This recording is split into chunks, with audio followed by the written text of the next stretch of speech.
Peace, Morris.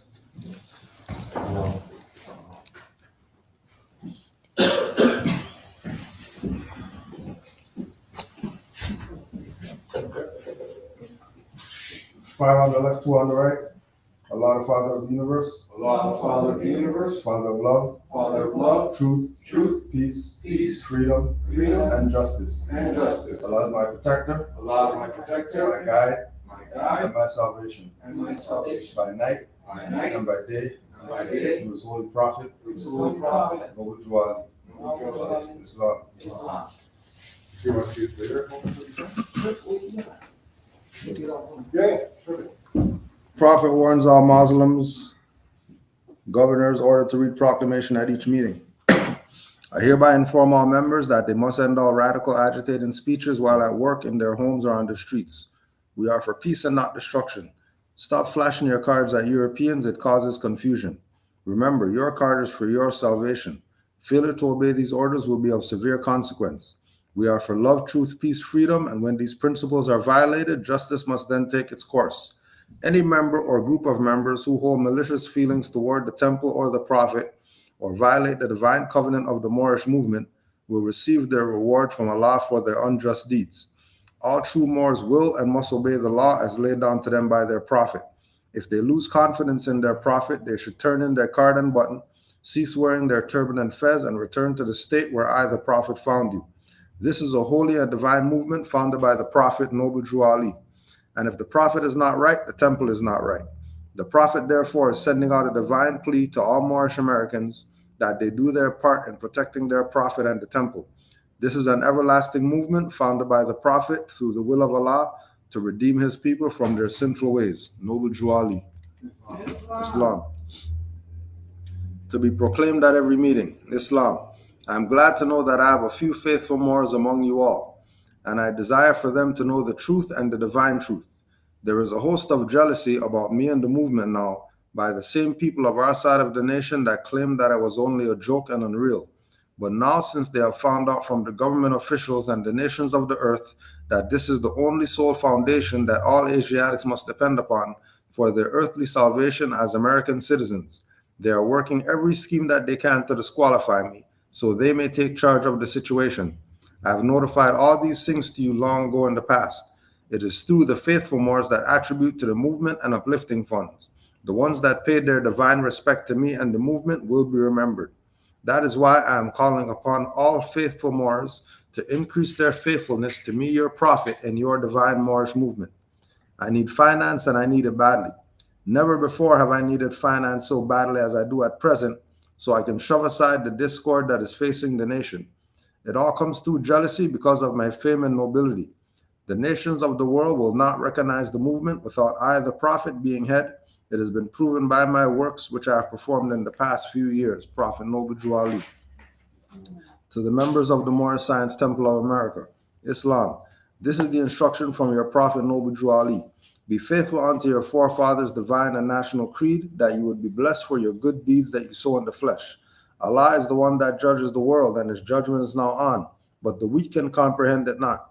The end of time is drawing near, so says Allah to his divine prophet, I, Noble Ali. And that's why many hearts have been turned to stone. Many have eyes to see, but cannot see, ears to hear, but cannot hear, lest they would be confounded of their sins.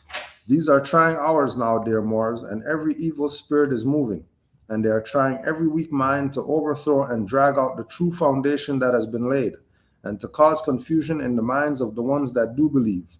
But if you have the true love of Allah and the spirit of your forefathers, you fear not what you hear or see, but would sacrifice the utmost of your very life to protect your movement and your prophet. Watch your enemies, dear Moors. Your enemies are the ones that speak against your prophet and ridicule him to the very lowest, and the ones that speak against your divine and national principles of your temples. Act accordingly, and Allah would bless you for your good work. Peace. Your divine prophet, Noble Ali. Islam. Islam. So we have peace more.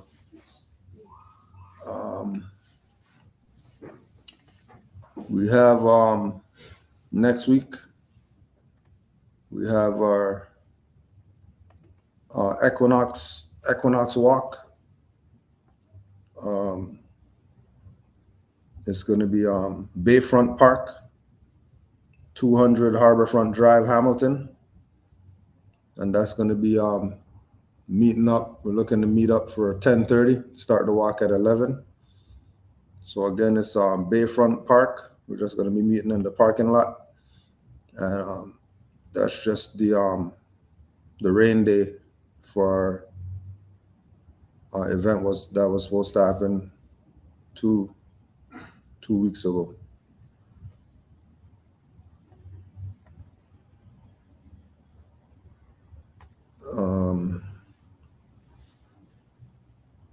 As well, we're looking at January 7th for our Noble Drew Ali Day this year.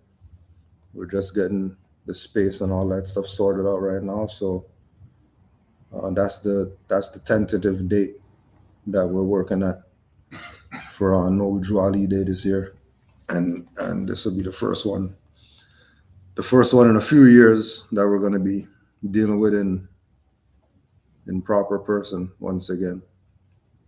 We have a couple good presenters on deck. Once we get everybody finalized, we'll get the flyer out and all that. But there's two good ones for right now. Altogether, we're looking at probably four or five presenters this year. So this is going to be our Back to Basics class number 2. We're still going to be talking about the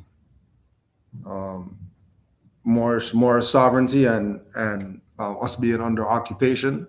Going through, there was a couple articles and some papers relative to the concept of indigenous sovereignty and why it's so hard to implement. If there's any questions or anything that comes up, any comments, feel free to present those as we go. I just wanted to recap with regard to the principles governing occupation. This is from the International Committee of the Red Cross, dealing with the Hague Regulations and Geneva Conventions on the law of occupation. So main rules of the law applicable in the case of occupation. Occupant does not acquire sovereignty over the territory. Occupation is only a temporary situation, and the rights of the occupant are limited to the extent of that period. The occupying power must respect the laws in force in the occupied territory unless they constitute a threat to its security or an obstacle to the application of the international law of occupation. The occupying power must take measures to restore and ensure, as far as possible, public order and safety. To the fullest extent of the means available to it, the occupying power must ensure sufficient hygiene and public health standards, as well as the provision of food and medical care to the population under occupation. The population in occupied territory cannot be forced to enlist in the occupier's armed forces. Collective or individual forcible transfers of population from and within the occupied territory are prohibited. Transfers of the civilian population of the occupying power into the occupied territory, regardless whether forcible or voluntary, are prohibited. Collective punishment is prohibited. The taking of hostages is prohibited. Reprisals against protected persons or their property are prohibited. The confiscation of private property by the occupant is prohibited. The destruction or seizure of enemy property is prohibited, unless absolutely required by military necessity during the conduct of hostilities. Cultural property must be respected. People accused of criminal offenses shall be provided with proceedings respecting internationally recognized judicial guarantees. For example, they must be informed of the reason of their arrest, charged with a specific offense, and given a fair trial as quickly as possible. Personnel of the International Red Cross and Red Crescent movement must be allowed to carry out their humanitarian activities. The ICRC, in particularly, must give access to all protected persons, whether or not they are deprived of their liberty. Now, there was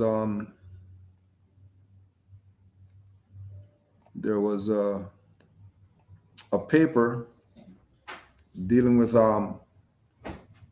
the beyond crown sovereignty, a doctrinal and comparative analysis of Canadian and Anishinaabe political ontologies. And this is thesis for graduate and postdoctoral affairs, degree of the Master of Legal Studies. The Canadian Constitution, Indigenous People, and Stories. The year 2022 marks the 40th anniversary of the entrenchment of Aboriginal and treaty rights in the Canadian Constitution. Section 35 of the Constitution Act 1982 states the existing Aboriginal and treaty rights of the Aboriginal peoples of Canada are hereby recognized and affirmed. As aspirational as the inclusion of Section 35 may have been in 1982, the full identification of Aboriginal and treaty rights was never solidified by political measures. When political debates failed to define existing Aboriginal and treaty rights and what it meant to have those rights recognized and affirmed, the Canadian judiciary was asked to provide meaning through a series of court cases. R versus Sparrow was the first attempt by the Supreme Court of Canada to delineate Aboriginal and treaty rights as they existed within the framework of the Canadian Constitution. Since then, the court has further defined Aboriginal and treaty rights under Section 35. However, the quest for recognition has not fared particularly well for those who claimed various Aboriginal and treaty rights.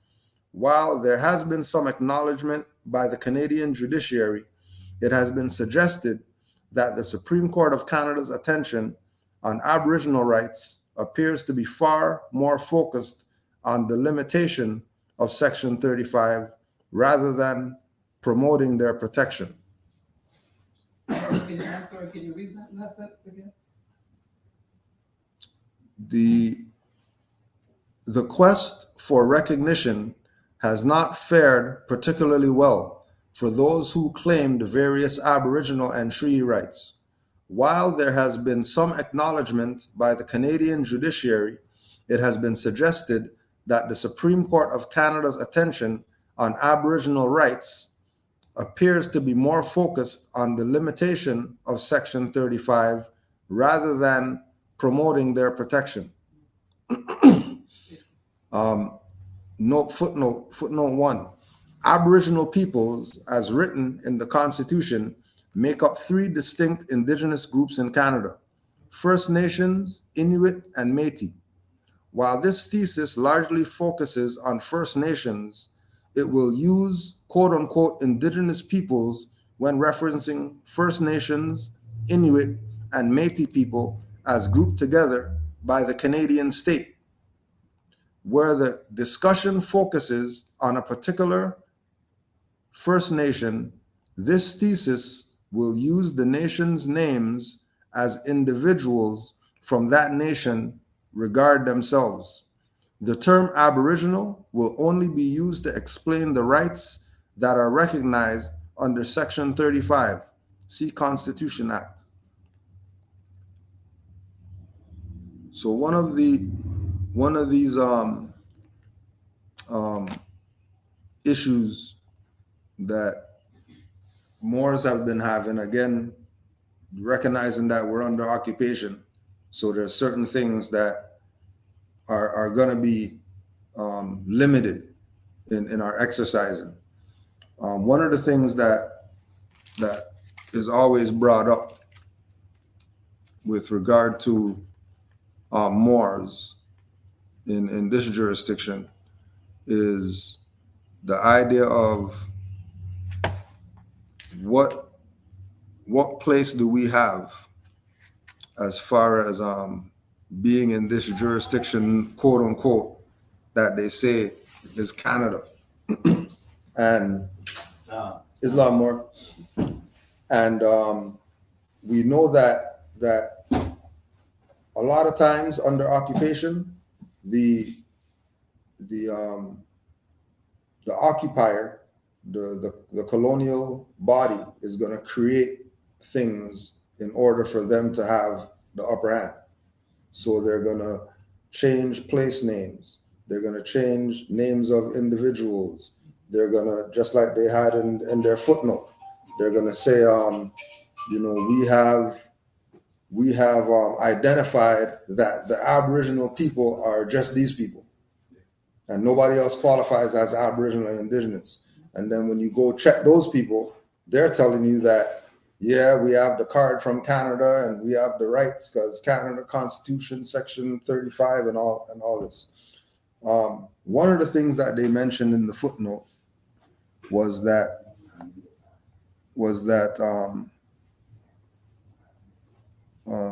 it will use Indigenous peoples when referencing First Nations, Inuit, and Métis peoples as grouped together by the Canadian state. Canada is supposed to be a country. So what Canadian state, or why are they referring to Canada as a state, not as a country? The first thing, right? When we go to Noble Ali's literature, and he's talking about the divine origin of the Asiatic nations. He says that the Asiatic nations and countries in North, South, Central America, the Moorish Americans and Mexicans in North America, not the Moorish Americans and the Moorish Canadians and the Mexicans. Mm-hmm. So him identifying that above Mexico, there's Moorish Americans there, and not bringing up Canada lets you know. We also have the reference point that we use of Articles of Confederation, Article 11, that Canada agreed to everything in the Union. And this is how they get this idea that Canada's a This is how, in this other article by Kent McNeil, talking about Indigenous sovereignty and the legality of the Crown sovereignty, he's going through this thing called, what that he calls an unresolved constitutional conundrum, for the fact that there's no constitution in Canada. There hasn't been a constitutional anything in Canada. Everything is based on this Constitution Act. And we know that acts are not constitutions. We know that acts are not de jure law. We know that acts are secondary when it comes to laws relative to human rights, laws relative to constitutions, laws relative to universal laws, natural laws. All these things supersede powers of acts. So once the people start agreeing that the act is the law, then all those statements that we mentioned about the occupation all go out the window, because now you're going with the occupied narrative. And once you're going with the not occupied narrative, that means they're able to assume now whatever it is that they want to assume. So for example, Brother Rennie had sent me this in the week, going back to the same thing about this occupied territory and how certain things can happen. This is the Globe and Mail, September 26, 2022. Why are Chinese police operating in Canada? while our own government and security services apparently look the other way.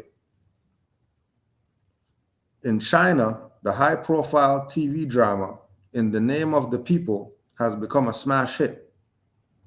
In that show, Chinese agents enter the US posing as businessmen so they can repatriate a factory manager who had fled abroad with huge ill-gotten wealth. But a new study by the European non-governmental agency Safeguard Defenders suggests that there might be some truth to the fiction. According to the NGO, the Fuzhou Public Security Bureau has established more than 50 overseas police service centers in cities around the world, including 3 publicly documented ones in Toronto, home to Canada's largest Chinese diaspora. This is an outrage. Chinese police setting up offices in Canada, then persuading alleged criminals to return to the homeland to face quote-unquote justice, while our own government and security services apparently choose to look the other way, represents a gross violation of Canada's national security, international law, and norms of diplomacy. So if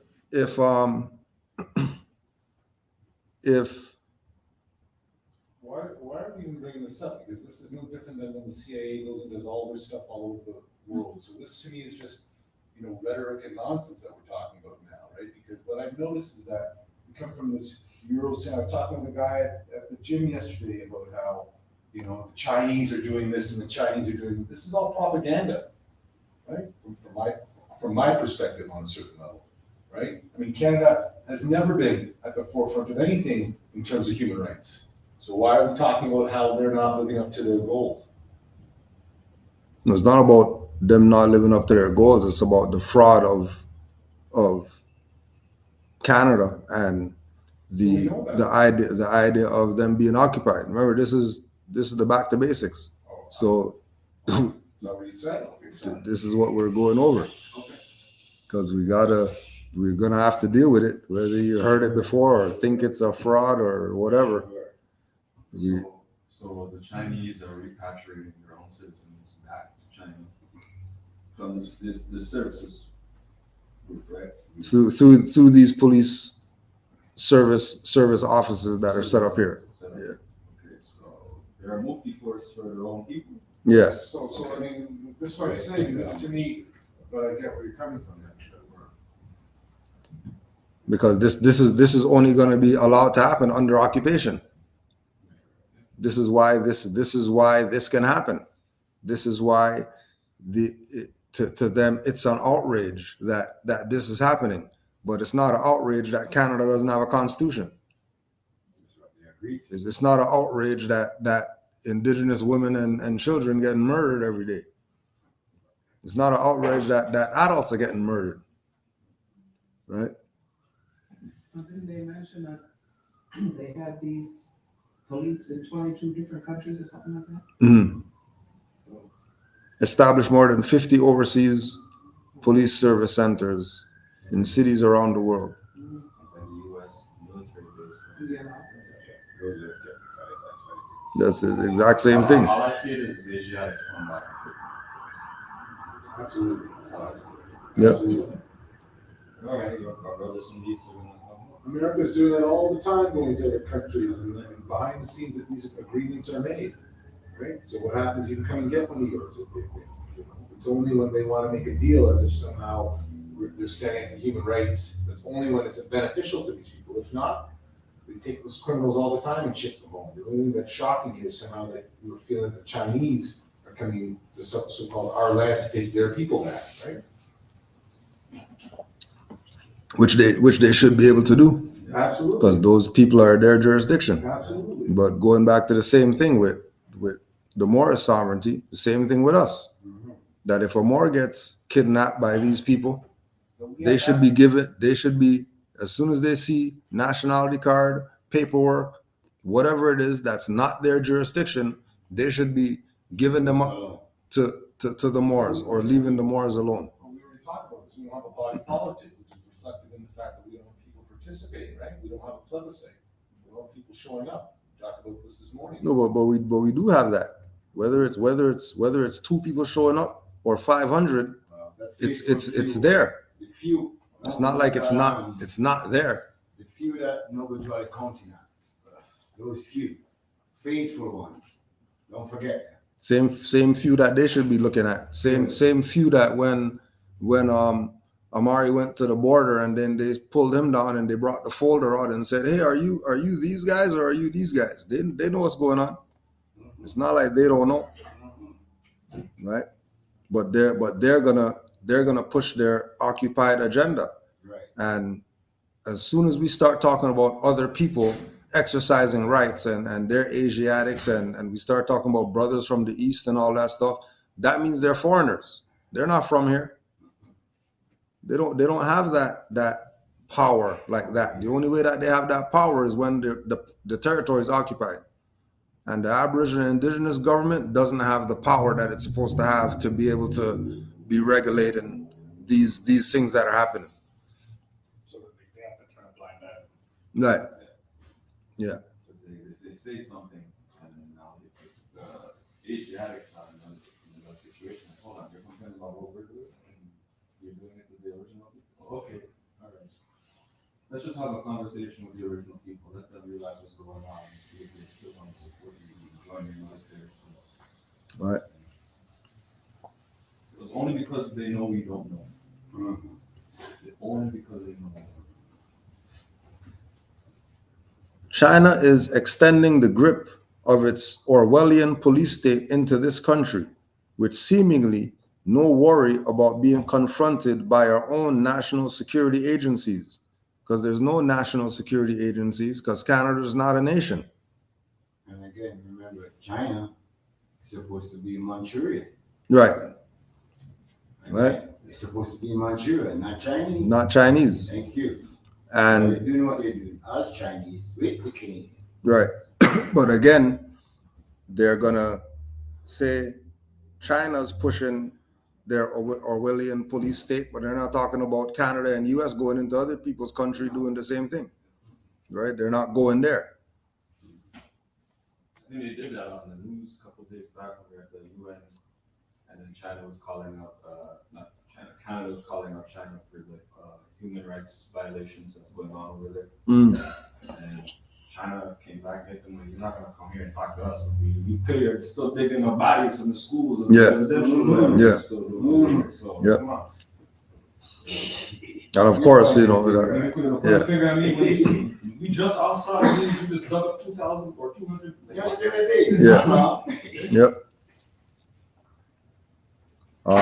The RCMP and politicians of all stripes routinely condemn Chinese state harassment of people in Canada. But what action has been taken? There have been no arrests or any expulsion of any Chinese diplomats who might be coordinating this kind of thuggery. Beijing describes these global police outposts as administrative centers to help Chinese nationals renew driver's license and other domestic banalities back home. But the Safeguard Defenders study found that they also hunt down political dissidents, corrupt officials, or rogue Chinese alleged criminals and urge them to return home. The summary says some of these operatives are given cover by being formally attached to local Chinese overseas home associations, which have themselves largely become co-opted by the Chinese Communist Party United Front work operations and run out of China's embassy and consulates. This bold strategy is consistent with Chinese propensity for routinely flouting international laws, including those that require any other country's police wishing to gather evidence in Canada to work through the RCMP. In the case of these police service centers, Safeguard Defenders reports that agents press their targets to return home, including by offering vague promises of leniency or even urging families back home to encourage them to do so. the officers have taken aim at these alleged and unproven criminals by seizing their families' assets, denying children in China access to schools, and terminating family members' employment, all in violation of due process.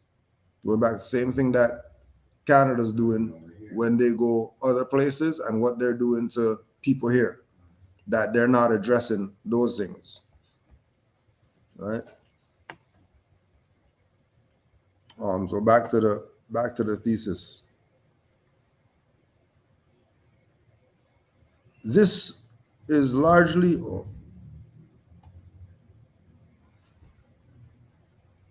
it has been suggested that the Supreme Court of Canada's attention on Aboriginal rights appears to be more focused on the limitation of Section 35 rather than promoting their protection. This is largely due to the court's acceptance of the Crown's assertion to territorial sovereignty in what is currently called Canada, and the disqualification of Indigenous cultures, legal systems, and societies. In the Sparrow case, the court stated that there was from the outset never any doubt that sovereignty and legislative power, and indeed the underlying title to such lands, vested in the Crown. Numerous lawyers and legal scholars have problematized this assertion, for inter alia, the racist international doctrines it rests upon, its logical leaps in justifying the expropriation of lands and placing First Nations, Inuit, and Métis people in a subordinate relationship with the Crown. So once they have all these different Indigenous bodies lumped into these three, right? Now, everybody's going to have an issue when they start talking about Aboriginal and Indigenous rights, because their focal point is going to be on these three. And then these three, the First Nations, the Inuit, and the Métis, they're later Aboriginal people. So the treaty rights and international law that they're saying is being violated by the Crown, those Indigenous people should be stepping up and saying, we're not the Indigenous people. The Indigenous people are actually the Negro, Black, colored people who are being violated. And then once they get their whatever recourse and remedy, then we're next in line. The later Indigenous people. But this is again how you know that when they talk about these arrangements between the Indigenous people and the so-called colonial governments, it has to be acknowledged and recognized that them making those arrangements without, because they're going to complain that, well, Canada didn't talk to Indigenous people before they did something. Well, the Indigenous people didn't talk to the Indigenous people before they did something. The Indigenous people went and did these arrangements and did these contracts and did these treaties that now they're complaining about these people are violating, right? In annexation of Texas, there's the Moorish people and the Indian associates, right? Right. So, which lets you know that they're not the superior if they're an associate. The thesis will touch upon these themes to explore the legal history of Indigenous Crown relations as it informs the Canadian judiciary interpretation of Aboriginal and treaty rights in Canada. However, the critique that is most interesting and deserving of far more attention is the idea that Canadian sovereignty rests upon a legal fiction. Canadian sovereignty rests upon a legal fiction because the actual place that they're claiming as the territory is a fiction. So the only thing that's going to come out of that is color of law. The only thing that's going to come out of that is violation of anything having to do with right. Everything is going to be based in color, just because of them going with this fiction and accepting the fiction that, you know, Canada's a country and Canada has a constitution and Europeans who are colonists are Canadian, and Europeans who are colonists are American, and those terms can't apply to the indigenous people, because once they start putting those on the indigenous people, then you got to call everybody who they are, Be the Canaanites, right? Canaanland. They're gonna call you everything except who you are. I know it's funny how most children or most people don't have a clue what it was Canada was called before. Yeah. They don't know. Yeah. It's not long. But they know how old it is. They know how old Canada is because every year they remind them. Yeah. But they never once told them what it was called before. And even that's supposed to let them know. Exactly. Yeah. Gotta be something else. There has to be something else.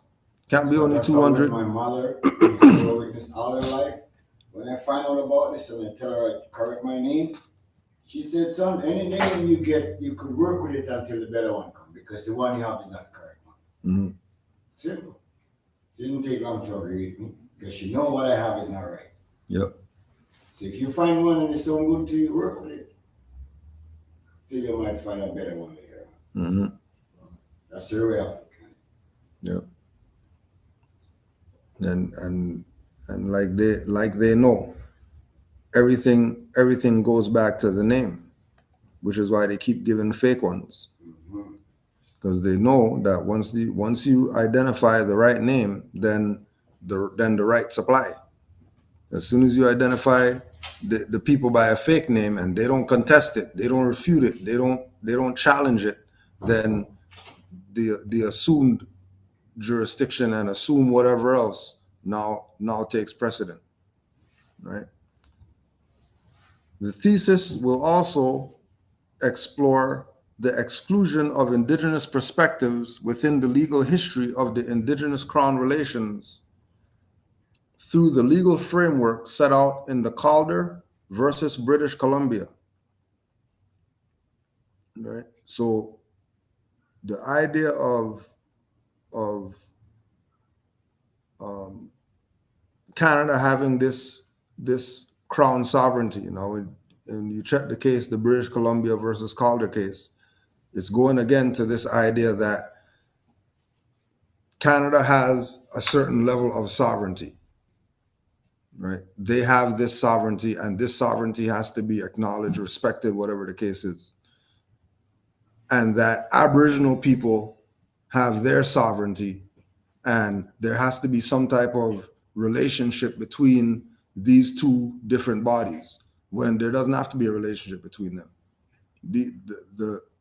The Canadian aspect of sovereignty coming through the crown is doctrine of discovery. That's papal bulls. That's everything that has to do with violating the rights of people. How is it that they're able to have even the fact that they're going to call it crown sovereignty? And we're talking about when they start talking about you versus somebody and they start bringing up Regina, still, when it's not a female that's going to be on the throne, why are they still saying Regina? Why would they still be going into, why would they still be saying, Can't be Regina again. It can't be Regina still. But again, if we're dealing with this thing of being occupied and occupation of indigenous land, once they're occupying, they're gonna try to set the tone. They're gonna try to set the narrative as to what it is, what the sovereignty is, where the sovereignty derived from. Again, as soon as they put crown on it, know that it's a fraud. It's not legitimate. The only way that it's legitimate is if they're talking about crown, where the crown is. If the crown's not there, they can't say crown. Once they say crown, they're really talking about occupying. They're really talking about abuse of power. And the abuse of power partly is them, and then the rest of it is on the indigenous people who don't know anything and they just let the stuff happen. Right?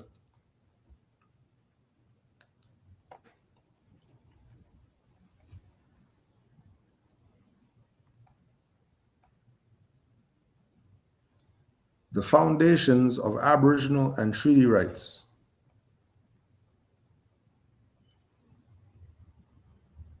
The Calder decision is known for its acknowledgement of Aboriginal title for the first time in Canadian legal history. The framework established Calder relied heavily on Crown interpretations of a unique and exclusive relationship established through what Brian Slattery calls historical process between Indigenous nations and the British Crown that evolved from centuries of engagement and negotiation between each party. So going back to the thing again, the Crown having this sovereignty is based on relations that they had with Indigenous people who weren't really the Indigenous people. They shouldn't even been having conversations with them relative to this thing, these, right? They shouldn't even be having conversations with them because they're not the Indigenous people. And then the people who are saying that they're Crown, they're not the government. So the idea of them having Supreme Court cases dealing with this legal relationship, and then we go to 2022 now, where you have truth and reconciliation and all this, and they're trying to make it seem as if there's some type of reconciliation going on with Indigenous people. Like I said, they just found the bodies yesterday. They're not sorry. They're gonna have the same kind of truth and reconciliation that they had in South Africa with Mandela. Yeah. Yep. That's it. And this only happens when the Aboriginal and Indigenous people are in the dark, and they're assuming that whoever says that they're the government is really the government, and they didn't check, they didn't fact check, they didn't double check, they just went with it because these people said it, right? Again, going back to Indigenous sovereignty and the legality of Crown sovereignty, an unresolved constitutional conundrum.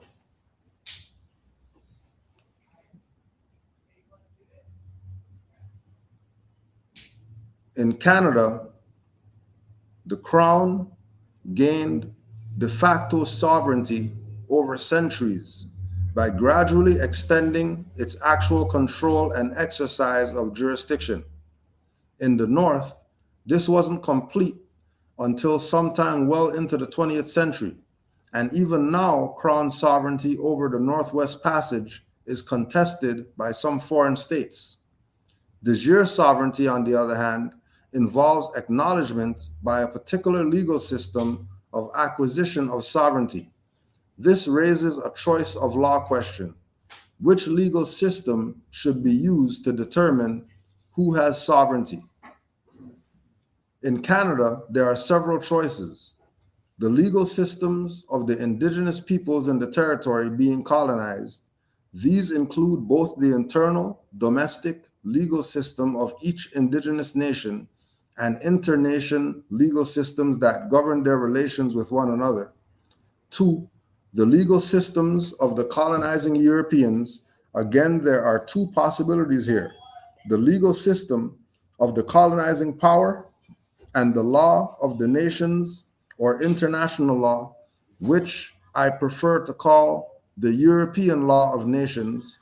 3, intersocietal law developed through interaction between the Indigenous peoples and the colonizing nations, primarily through treaties. The answer, these legal systems each give to the question of who has sovereignty will not necessarily be the same. De jure sovereignty is therefore relative. It depends on the application of a particular body of law. And applies only to the entities with legal personality in that body of law. Taking the law of nations as an example. What's that?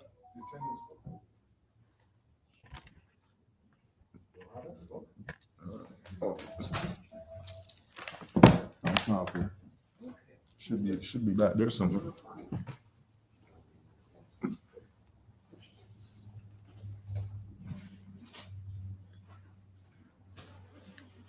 Taking the law of nations as an example, it would have applied only to the European nations that created and were subjected to it. Choosing which legal system to use to determine whether a particular entity, like the Crown, has sovereignty raises a normative issue of legitimacy. Which legal system should be used? This is really a political and ethical issue, not a legal one. So again, we're looking at the idea of the sovereignty being de facto or the sovereignty being de jure. If we're talking about de facto sovereignty, then that's not sovereignty. If we're talking about de facto sovereignty, we're talking about control over somebody else's land that really shouldn't reside with those people in that de facto position. Same thing when we go to the Governor General's website and they're going to say de facto head of state. If they're de facto, then obviously they're not de jure. And if they're saying that they're de facto out of their mouth and the people aren't going with the fact that these people are de facto, they're treating them as de jure, then they're going to assume the de jure powers and exercise the de jure powers that does not belong to them. But again, going back to the idea of the people being incompetent is why they're able to do that. They wouldn't be able to do that if the people had their brains. They wouldn't be able to assume jurisdiction over individuals, over territory, over property, over whatever they're assuming jurisdiction of, if the people knew what it is that was going on, which is why this is important, which is why Moore's talking up is important, which is why Moore's taking this to the hedges and the highways is important, because there's nothing else that is gonna get the people in the position of being de jure other than reclaiming their national origin. Once we agree to be the fictions, then the fictions are able to have the control. And when they have control, guarantee you're not getting any. Right?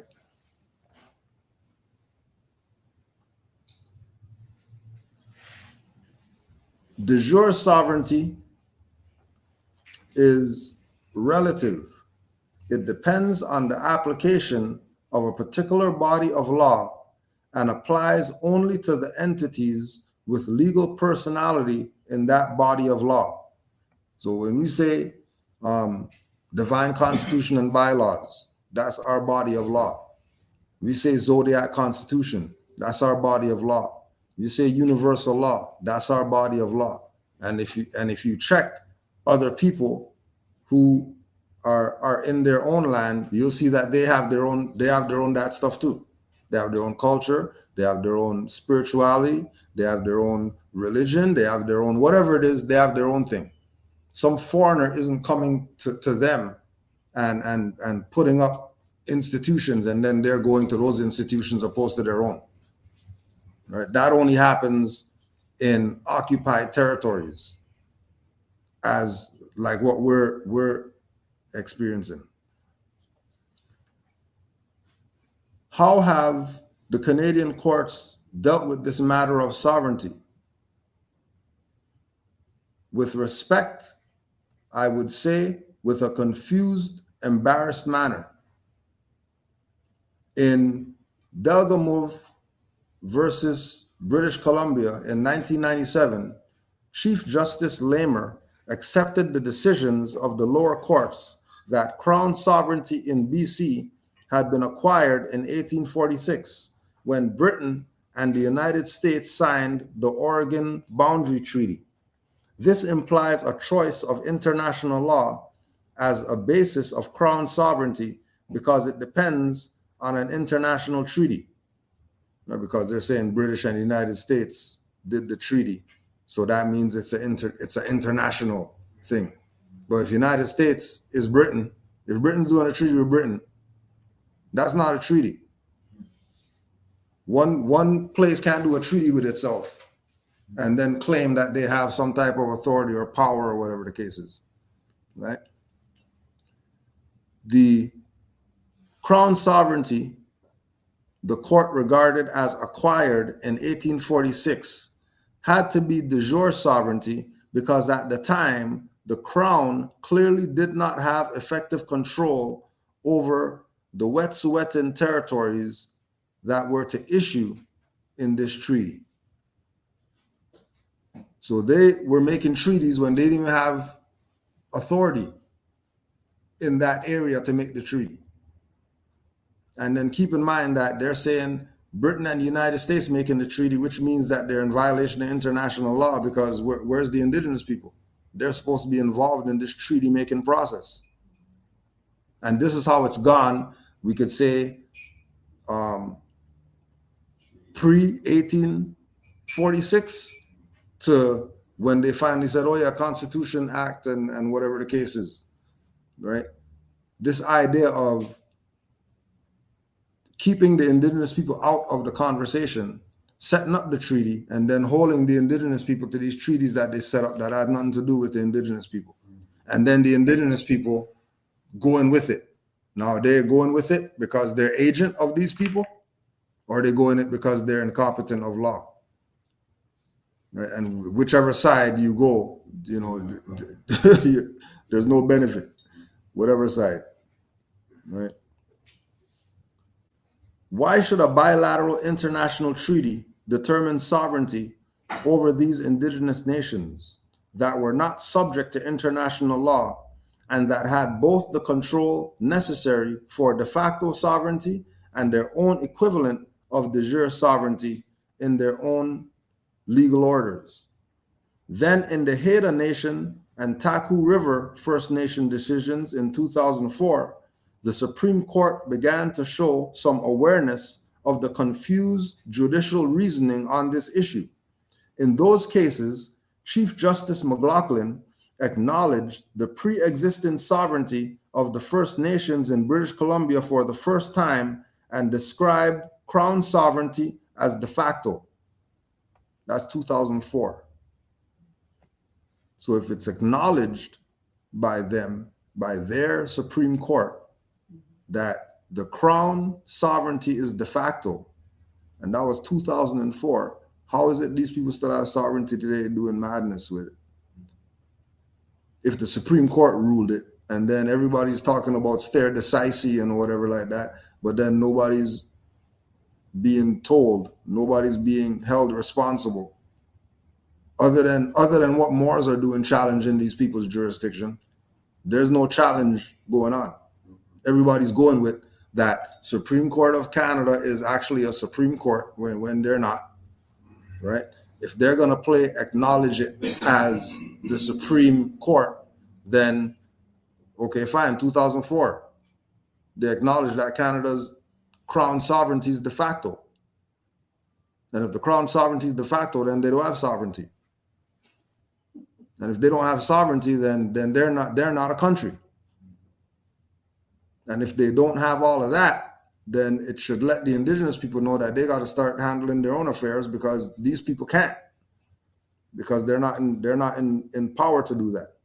Sounds like a little incident in Hamilton. They're dredging by the highway going to Hamilton, but they're doing it like without the consent of the indigenous people, so-called indigenous. So the indigenous took it upon themselves to literally just canoe along that part where they're dredging, so they can't dredge. So now stopping, but then now Hamilton's saying that they don't have jurisdiction to even.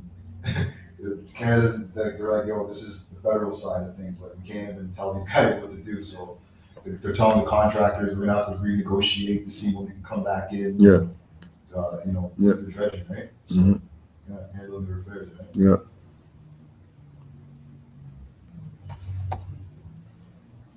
No, and sometimes that's all it really takes, just for people to just say no.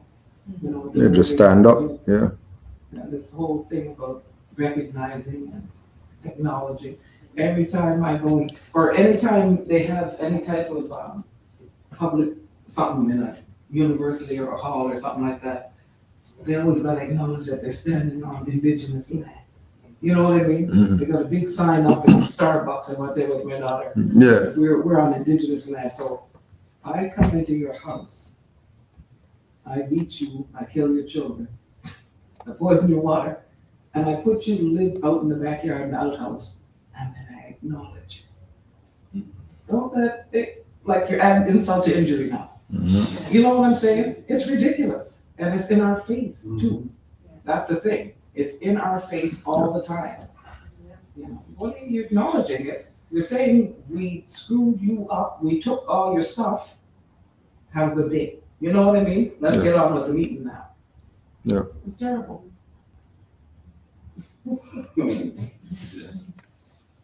And it's going back to the thing that the people who's supposed to be talking up supposed to be our people.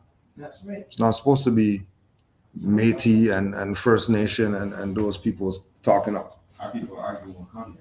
Yeah. Right? How many what? They're arguing with Congress. Yeah. Yeah. I have to put some in their place there. They have put my card in there. I said, remember, I already told you before, it's a choice. Yeah. So I bring these papers to them and show them. Remember those papers I have over there? That telling you he said slavery is a choice? Now you hear what he's saying now? Still some of them don't get it. Yeah. You still don't get what he's saying. The sorcerers did a good job.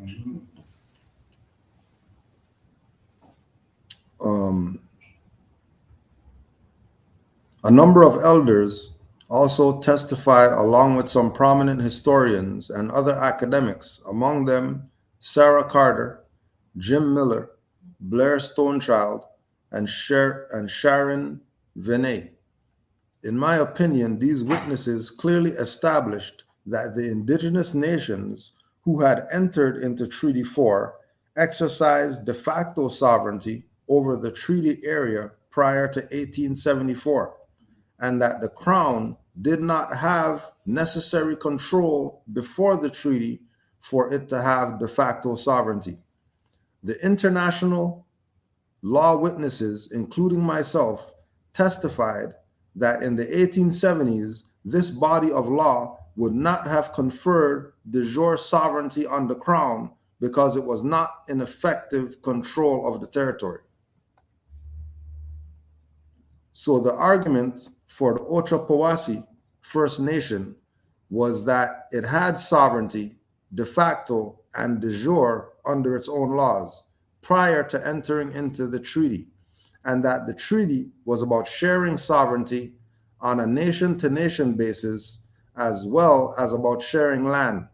One way of understanding this would be to think of the treaty as creating intersocietal law for the sharing of sovereignty and land. Now, why would colonists have to come over here and share sovereignty? If they're de facto, they don't have any aspect of sovereignty that they can have. The only way that they can be sovereign is in their own land. Once they're in somebody else's land, then the law of the land, of that land, is what applies. What the people say of that land is really what applies. Not these foreigners coming here and then saying, well, we want some sovereignty so we can do whatever. These people do treaties with them to give them sovereignty. And then they take their sovereignty, kick their ass with it, with their own sovereignty, put them on reserves, denationalize our people, because they have these people now playing that they're the First Nations and they're the Aboriginal indigenous people, knowing that they're not.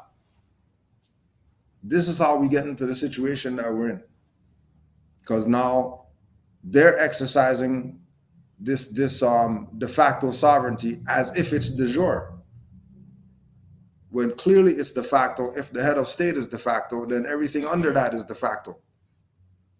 They can't have a de facto head of state and then de jure sovereignty. They have a de facto head of state and a de jure flag. De facto head of state and then de jure money or whatever. Right? I think it also ties into the fact that, when you're reading about these different examples, they call themselves First Nations, and then they all have their own separate nations. Right? In the First Nation. Exactly, And so when you're going up against, you know, the de facto, you're coming you call yourself a nation. This is something that we have to actually start to look at as well. There's too much divisiveness amongst us when if everybody declared their nationality as a war, there's a whole lot more power in that than, you know, I want my sovereignty because I'm a reality. You know what I mean? I think that also adds to the whole mix of why, you know, why things are the way they are, you know? That's also divide them with themselves. Well, this is the thing too, you know, so it's like, because they're really would be like. Yeah. I mean, I have no problem with them wanting to have pride in their heritage and all that kind of stuff. You know what I mean? We come from this tribe or what have you, but there's much more power in unity, you know? And then once you get your power back, and same with us, once we get our stuff back, we can all decide to be who, you know, do what we want to do under the umbrella type of thing, you know? Mm-hmm.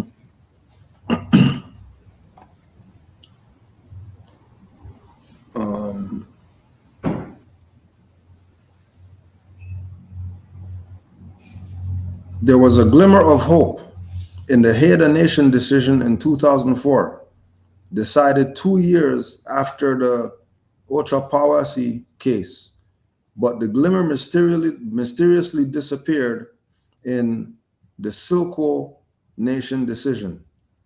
Justin Trudeau's government has said it will implement the UN Declaration on the Rights of Indigenous Peoples and seek reconciliation with the Indigenous peoples of Canada on a nation-to-nation basis. See what I'm saying? Right? Same thing I understood. Yeah. And then they agree to that. They agree to this nation-to-nation interaction when one of these people are not a nation. Maybe two of them are not a nation. Exactly. Right? Peace, bro.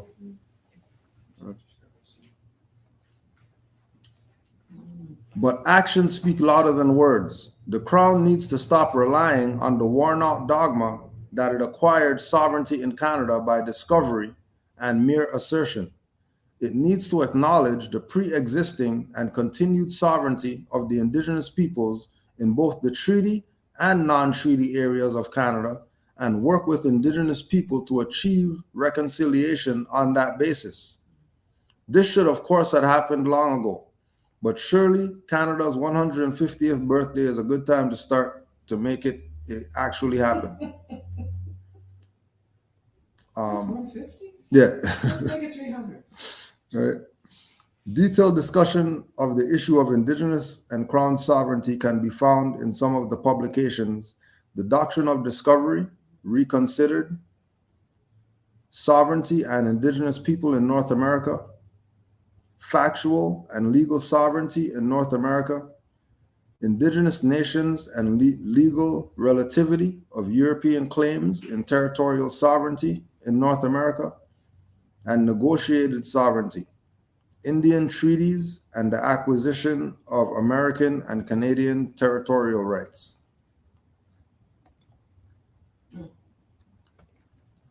What the heck is negotiated sovereignty?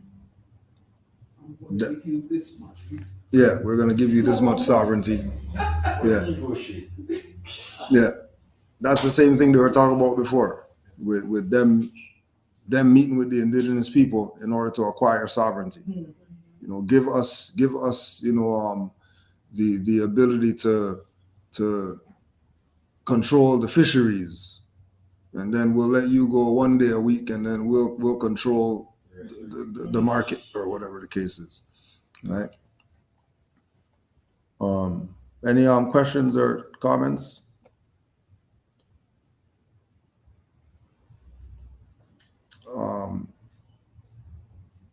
Another thing that came up was the Hague Conventions relative to customs of war on the land, 1907. Now, also keep in mind that Noble Drew Ali was making his presence known in the 1900s as well. And as we go through some of these articles, you can see how what he presented was countering a lot of these things that or not countering, but adding on to a lot of these things that international community was doing in the 1900s to sort of put a stop to these violations by foreign powers in lands that's not their own, right? So annex to the convention, regulations respecting the laws and customs of war on land. Section 3, military authority over the territory of the hostile state. Article 42, territory is considered occupied when it is actually placed under the authority of the hostile army. The occupation extends only to the territory where authority has been established and can be exercised. Going back to all those things we were saying before about de facto sovereignty and sovereignty, once they don't have de jure sovereignty, then it doesn't apply. Article 43, the authority of the legitimate power having in fact passed into the hands of the occupant, the latter shall take all the measures in his power to restore and ensure, as far as possible, public order, safety, while respecting, unless absolutely prevented, the laws in force in the country. So if the as far as in this jurisdiction, if they're saying the law is the Constitution Act, and then there was laws before this that govern that, but they're not bringing those things in as law. They're saying we're going to go with Constitution Act and we're going to go with statutes, codes, ordinances, and whatever else. That lets you know that they're not respecting, and they have no intention of enforcing the laws of the land. They're going to keep creating their own laws until the people come to their senses and realize that they have their own. Article 44, a belligerent is forbidden to force the inhabitants of a territory occupied by it to furnish information about army and other belligerents or about its means of defense. 45, it is forbidden to compel the inhabitants of occupied territory to swear allegiance to the hostile power. They do that right now,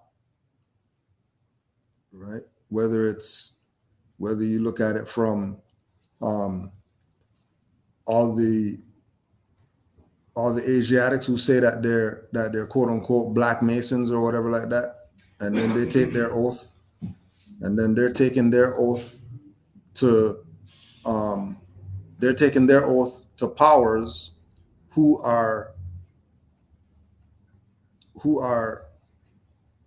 occupied because they had left their original land to come over here.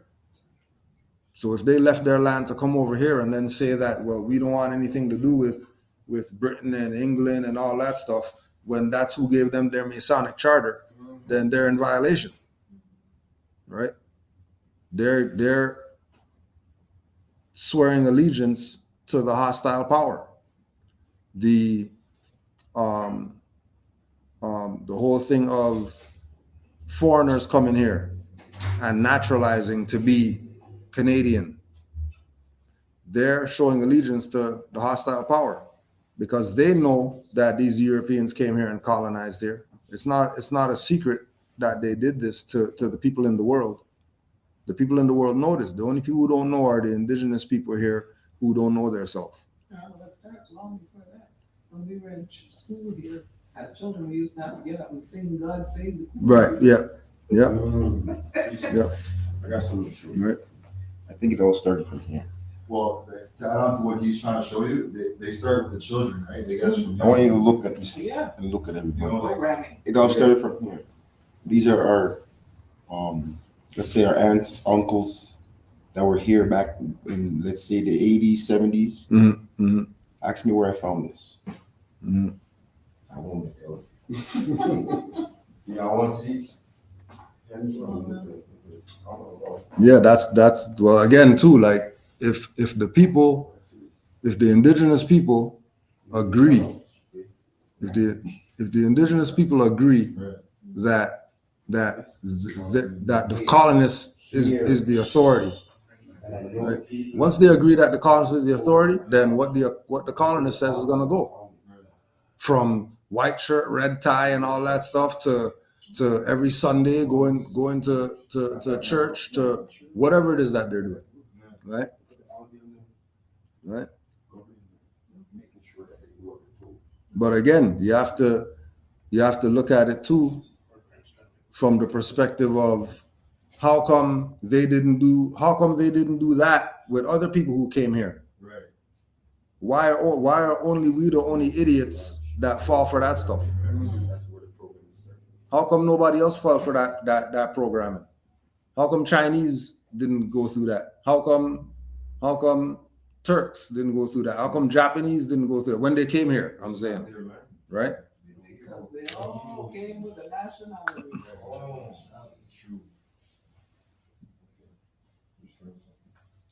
Right? Are people coming here like that? For example, when we talk about the housing crisis and all this stuff right now, right? Our people were some of the first people here. Majority of these houses out here should be owned by us right now.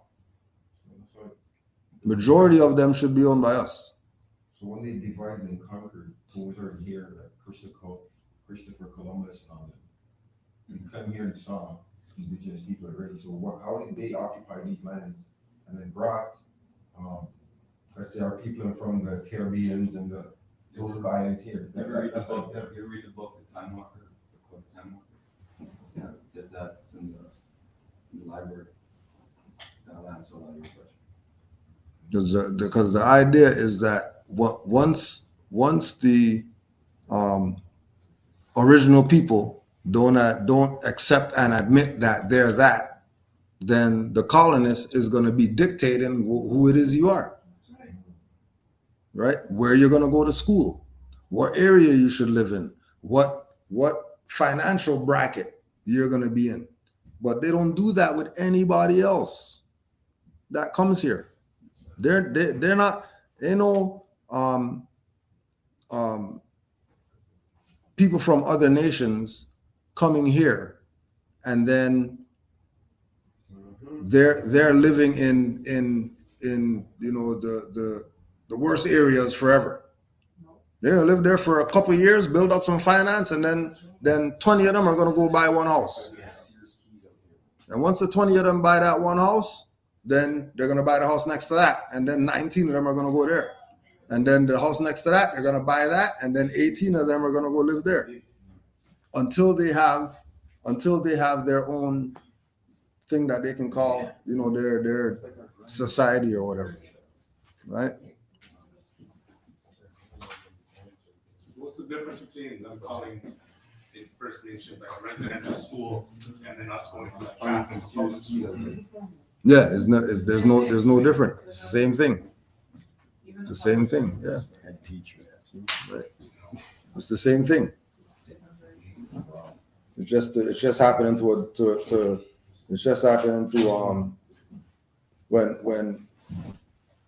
the indigenous people started accepting the brands of whatever the brand is, right?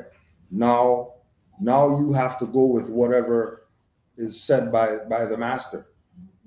Whereas if the Asian comes here, they're not going to go to colonial school only. They're going to have their school that they go to as well, right? Even when you look at with the French, right? They say no problem. We'll take Quebec over here, but we're exercising our French stuff over here. We're not doing no English. We're not doing any. You don't have any say like that. Where we have our own sovereign entity on this section, and you're not going to tell us that we have to do English and all that stuff, right? But remember, they're foreigners. They don't really have say to do that. It's like with Jews, like go down Baptist, you see Jews have their own Right. school. Yeah. Even Yeah. in Scarborough, Muslims have their own own street Yeah. and stuff like that. They're coming with a different mindset. Our mindset is we're colonized. Their mindset is they're visiting. So wherever they go, they have to have their stuff there because they ain't not planning on going back home. They're going to stay here and build whatever they can build here, right? Just like when people were talking about oh, Brampton so far and all that stuff. Hindus didn't care about none of that. That's right. They didn't talk about Brampton's bush and all that stuff. Years They ago, went it was out there. bush. They went out there and built up the bush area. Now everybody's trying to get out there, right? Or if you even use St. Catherine's or whatever surrounding areas, you know, our people had the upper hand, but we came here with a wrong mindset, so we didn't capitalize on what we should have capitalized on, you know. Even when we talk about going back into people who were enslaved and all that, you know, first thing they did, well, you know, grandma's gonna die, they're gonna give their stuff to the church instead of give it to the family. Like, why would you give it to the church? Well, Jesus or whatever like that. All right, but then all my family, and my father's side, our village, is like most of the land over there is, and right in the square, one of my great granduncle gave the church that piece. yeah, Where we should have like a grocery store or a bar. or something for the community. Yeah, yeah. Church have that one. Right.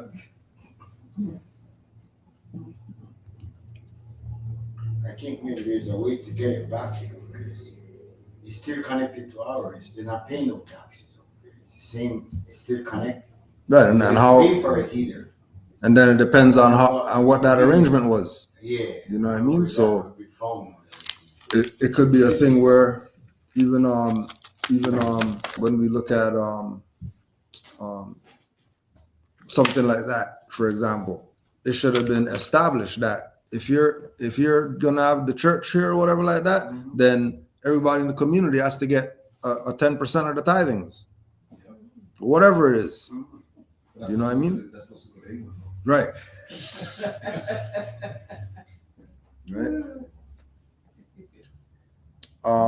Article 46, family honor and rights, the lives of persons and private property, as well as religious convictions and practice, must be respected. Private property cannot be confiscated. Right? Private property cannot be confiscated. And then they do that all day with our people. All day they do that. Other people who are more inclined to knowledge of who they already know put everything in trust. It's not even a question for them. They already know that's how you protect everything. We're the ones finding out stuff late all the time, right? And then when we find out late and we try to implement and stuff doesn't work and we're wondering how is this not working? We're doing the same thing that these people are doing. Well, no, we're not, because we're trying to do it from this warped perspective, right? We're trying to do it in dead statuses. We're trying to do it in not knowing who we are. We're trying to do it in everything having to do with nothing, opposed to something. Did everyone sign this book here? If they want to?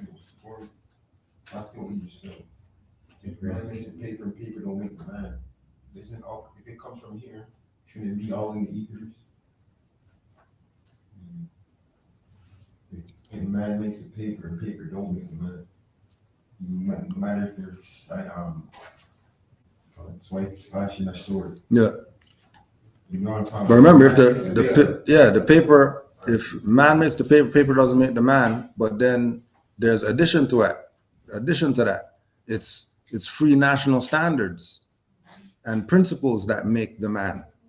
If it's not the paper, so going back to the thing that you're saying, that it has to be here. But righteousness and all that stuff, there ain't no finance in that. That's why they said poor righteous teachers, because you ain't gonna have no rich righteous teachers. If they're rich, they're probably not righteous. More than likely. right? More than likely. But again, what's the perspective? What is the worth? If paper's the worth, then that man, you don't want to go down there. The worth is really wealth. And then wealth comes in knowledge, wealth comes in resources, wealth comes in how you deal with fellow man, wealth comes in many different, wealth comes in energy, right? Opposed to some physical tangible thing that we got to see to say that we got wealth. Wealth comes in land acquisition. So if all the people agreed that, oh, this is not Canada, this is Morocco, we have the land tomorrow. But getting the people there to that place when they're still talking about, city of Toronto and all that stuff, that stuff's not happening like that, Which is where, again, if we're looking at it from it's a heart thing, right? Then all the people who have finance, they be hitting their own off. They're not gonna have one mansion, 80 rooms just for them, right? When you go talk to anybody else who has some finance or whatever like that, they got the old shoes on, they got a one shirt, they got a one pants, and then you got our people, they got apartment for a closet. You remember that pharmaceutical guy that they killed? Yeah, him and his Top- wife? Yeah, man, his Yeah. wife. It's an old Mustang and a Veer or whatever you call it. Old car. Some old thing. And the wife bring a brand new, I heard from the dealership, drop off a brand new bed. She tell them, pick it up, take it back. Take it back, that same guy. Yeah. Two old car they had. Two old car. Right. They're not the same, because if we're all aren't together as a collective, it won't work. Because we call the Chinese that live in big houses, kind of thing, but there's like 10, 20 of them in one house. Yeah. They all have big cars, this, that, because they're protecting their energy. So if you're being selfish and you have an apartment as a closet, That's not on anybody else. It's not the white man did that. no, That was your own. exactly, no, I understand. You know what I mean? Straight. And this is where we're at. Our people have a occupied mindset. They don't even have their own mind. Their mind is even occupied. Forget the territory or whatever. Their mind is occupied. They don't have their own thoughts floating, which again is the whole thing with getting into the realm of nationality. Because once you get into nationality, then you start chipping away at these things that are blockages. I think mental state has a big influence. Yeah, that's the biggest issue. Put a spirit in us too. Say it again. They also put a whole different spirit in Yeah, us. yeah. But again, that's because no nationality. Because once you're not tied to anything, now you're open for anything to take you. That's true. We could say, the spiritual whatever and the crystals and the whatever, but if you have no nationality, who knows what entities you rub the amethyst and you put the energy out, you don't know what's coming back. Anything could come back because energy. Right. And if you're a light being, then darkness is definitely going to be trying to get you.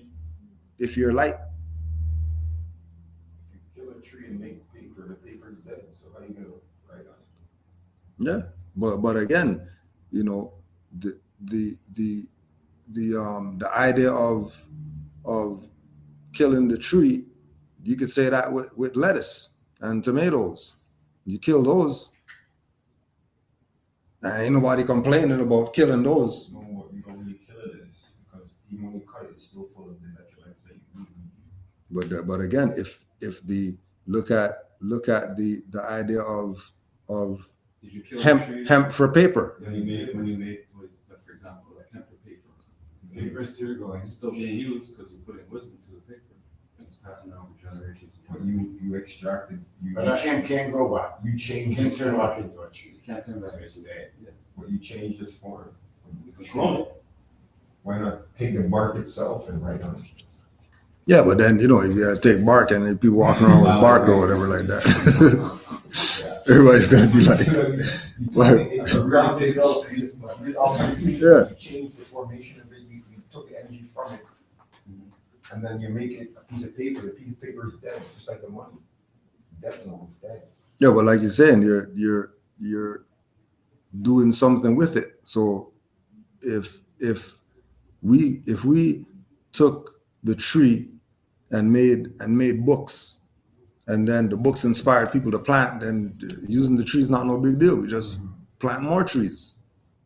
Read more books. More knowledge. You know what I mean? You I know? was reading, it says in the Great Cosmic Letters, the book where the Great Cosmic Letters mentions, we take a lot out of like, we take from Earth, but we forget to put back. Put back, yeah. Then that's what the issue is, more so than, you know, not taking the tree and making paper, but not putting back what we take. You know what I mean? Not making sure that we're being discreet with our taking. You know what I mean? Including the lettuce too, because you take the lettuce, you're gonna put back because you want to eat more lettuce. Yeah. You're definitely gonna put back, But they're not taking the put back the tree. right? The Or tree- like the tree not just breathe, because like, it's our waste, we taste its waste. That's like- how that works. Brother Omar makes the reference of having a tree that we're supposed to get fruits from, but we want to pick the leaves and make tea with it, opposed to letting the fruits come so that we can replenish it. You know what I mean? We're always trying to get it early. We're always trying to get it fast. We want it right now, That's right. right? Nobody want no force ripe stuff. You know, it's not even the same when you pick it green and let it ripe. It's not the same. You know. It's like taking a baby out of a fetus, like, before it's even born, you cut the umbilical cord out of it. It's the same thing. Yeah. And then want to know why is it not, doing what adults do? Yeah. Well, it's a fetus. What do you want? But I was noticing how it says, I need you, like the prophet says, I need you, proclaim your nationality. You never said, I want you. Mhm. So, like, he never, like, it wasn't like desire. Like, he was looking at us as essential. Like, he wasn't looking at us as desire. Yeah. You see what I'm saying? Like, need is essential. Yeah. So, Before we talk, I looked at it moments before when we were talking about Mm-hmm. Well, back when he said, I'm counting on you, my few faithful ones. Remember when I make that statement? That's what I'm looking at. I was going to say, I wonder if we really know what wants is and need. Need and want. Two big difference, Yep. Yeah. You didn't say want you. Look at it. Yep. Need you. Not want, need you. Right. And then that same thing with the need. How many people realize that, like what Rennie said, that you're needed? Yeah. People just think, come here, get their papers, and then they go about whatever. Come get their card, and then that's it. There's way more that has to be involved. Again, going back to the thing with people having an occupied mindset, that they're so singular. They don't see the grand perspective. You know what I mean? They think nationality and they think about get off of something for themselves. Not, well, what's the body gonna get off of? The foundation. What's for everybody to benefit? You know what I mean? Yeah, we could use the sovereignty and get our little things, but what could we get as a whole using the sovereignty? And again, that comes back to everybody recognizing their need. Everybody recognizing that they're a screw and a bolt of this machine, and you fit somewhere. There's somewhere that you fit in, where you got to make sure that you're fit in. You know what I mean? Please, right? Someone saying that, sister. Just go up to the front there.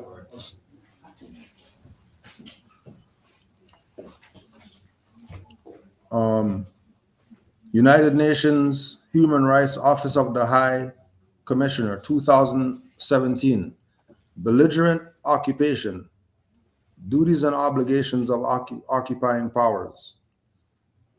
Determining the existence of a belligerent occupation for the purposes of international law. Going back again, 1907 Hague Regulations, 4th Geneva Convention, 1949, customary international humanitarian law containing the rules applicable to belligerent occupation.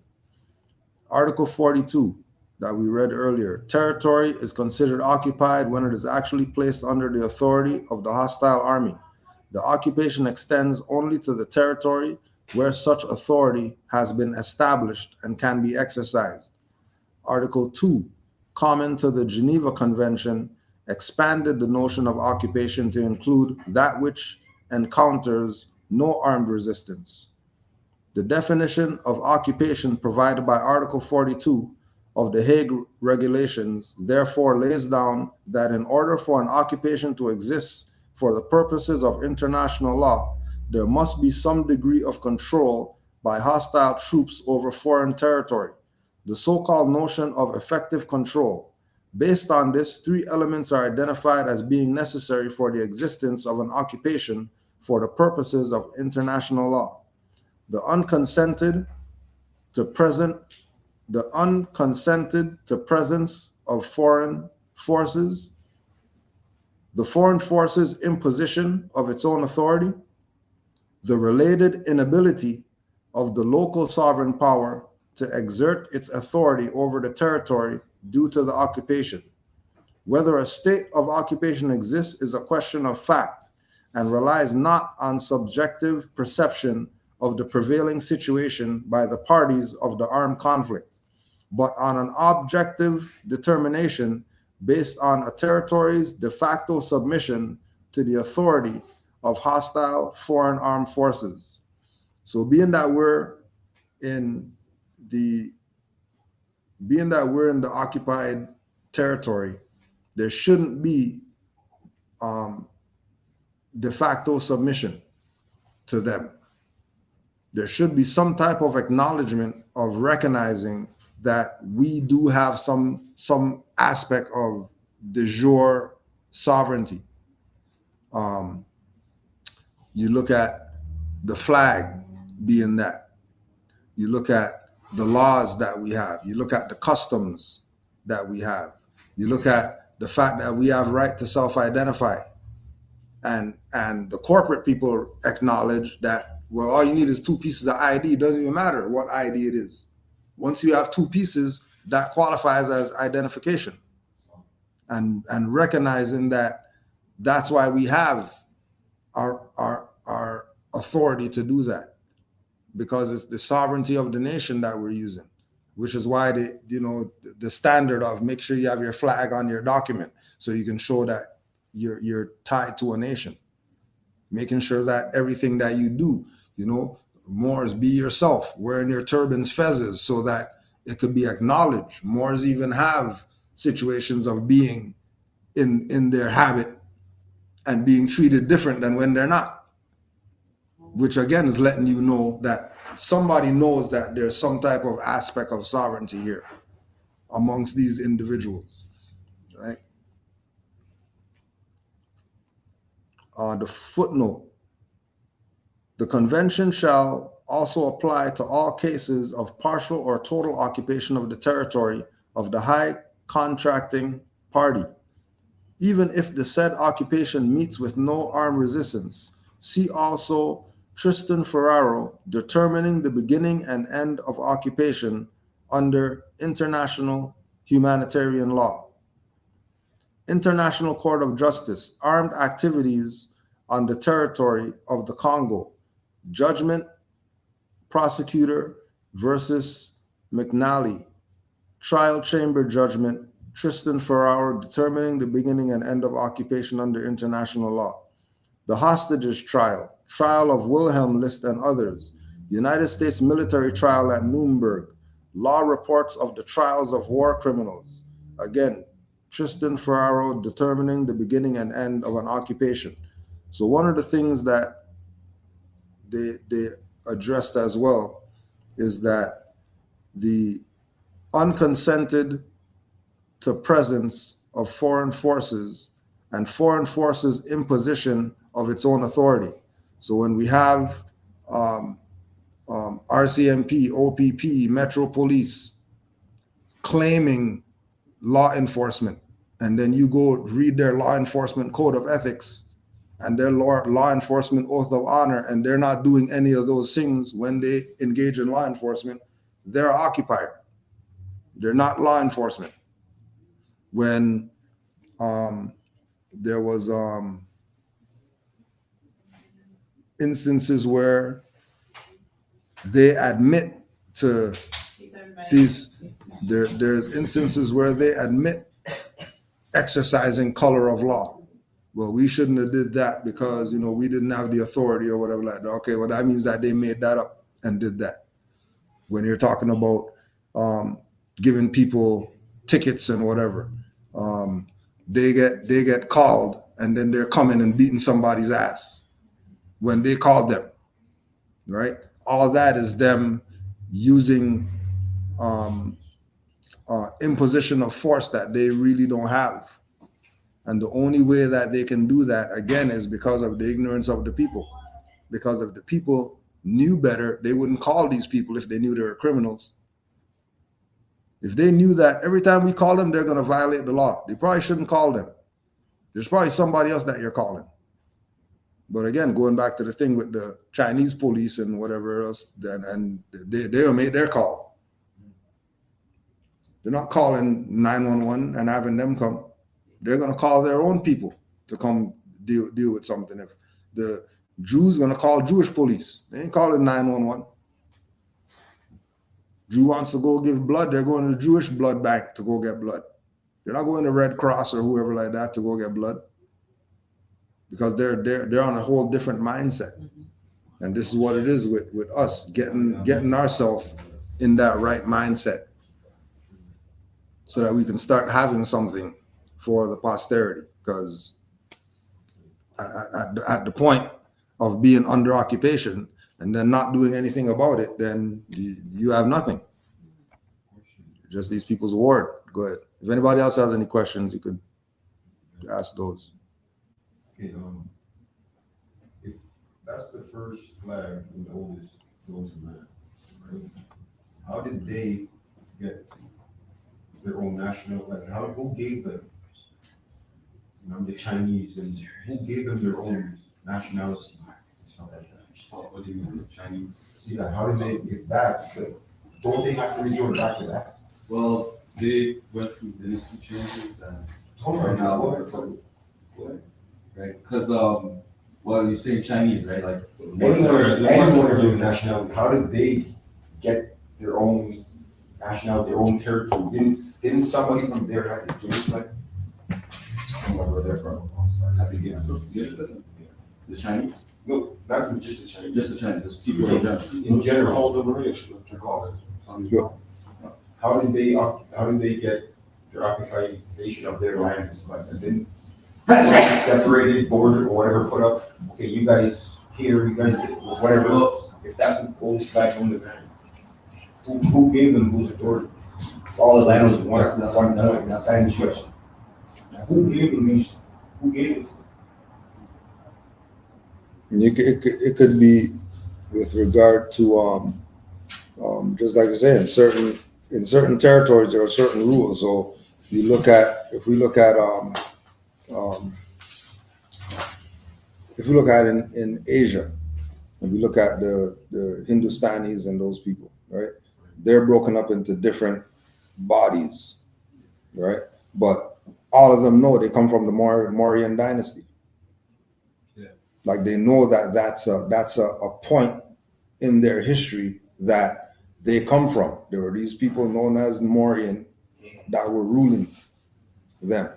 So whatever they have, it's going to trace back to that. Right, it's in their last names too. Yeah. Right. Yeah. All their grandfathers from. Yeah. centuries. We would have the same, but then for example, what you're talking about when you look at Israel, You trace Israel back, and then it stops because there was something pre that has nothing to do with Israel, that they don't talk about, that they don't mention, that they don't bring up. That if that comes up, then you're looked at as you're anti-Semite or something like that or whatever, because you're supposed to be saying that this is Israel. No, we're not. Yeah, exactly. Who said that? Right? No, well, it's just like remember, in the Bible, like when Abraham, like it's like he acquired all this wealth, and because he acquired wealth, he was able to kind of set up his jurisdiction, and then like people like Genghis Khan, they ruled, like they came and conquered places, and then now they're occupying their, you know what I mean? It's basically occupants, people occupying land. Somebody But I occupy, mean, if take you think about over. natural law, nothing belongs to anybody, right? We're living in a free world. We're all free.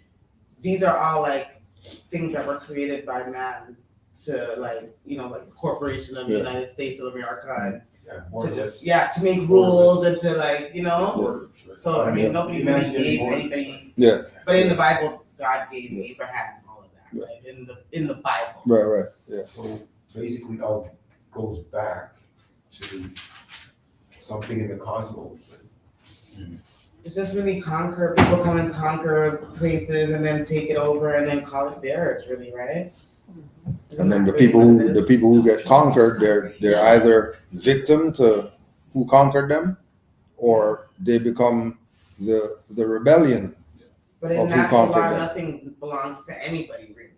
It's all God given. The world is ours as mankind. But to add on to that, there's this thing called just swil, and just sanguine.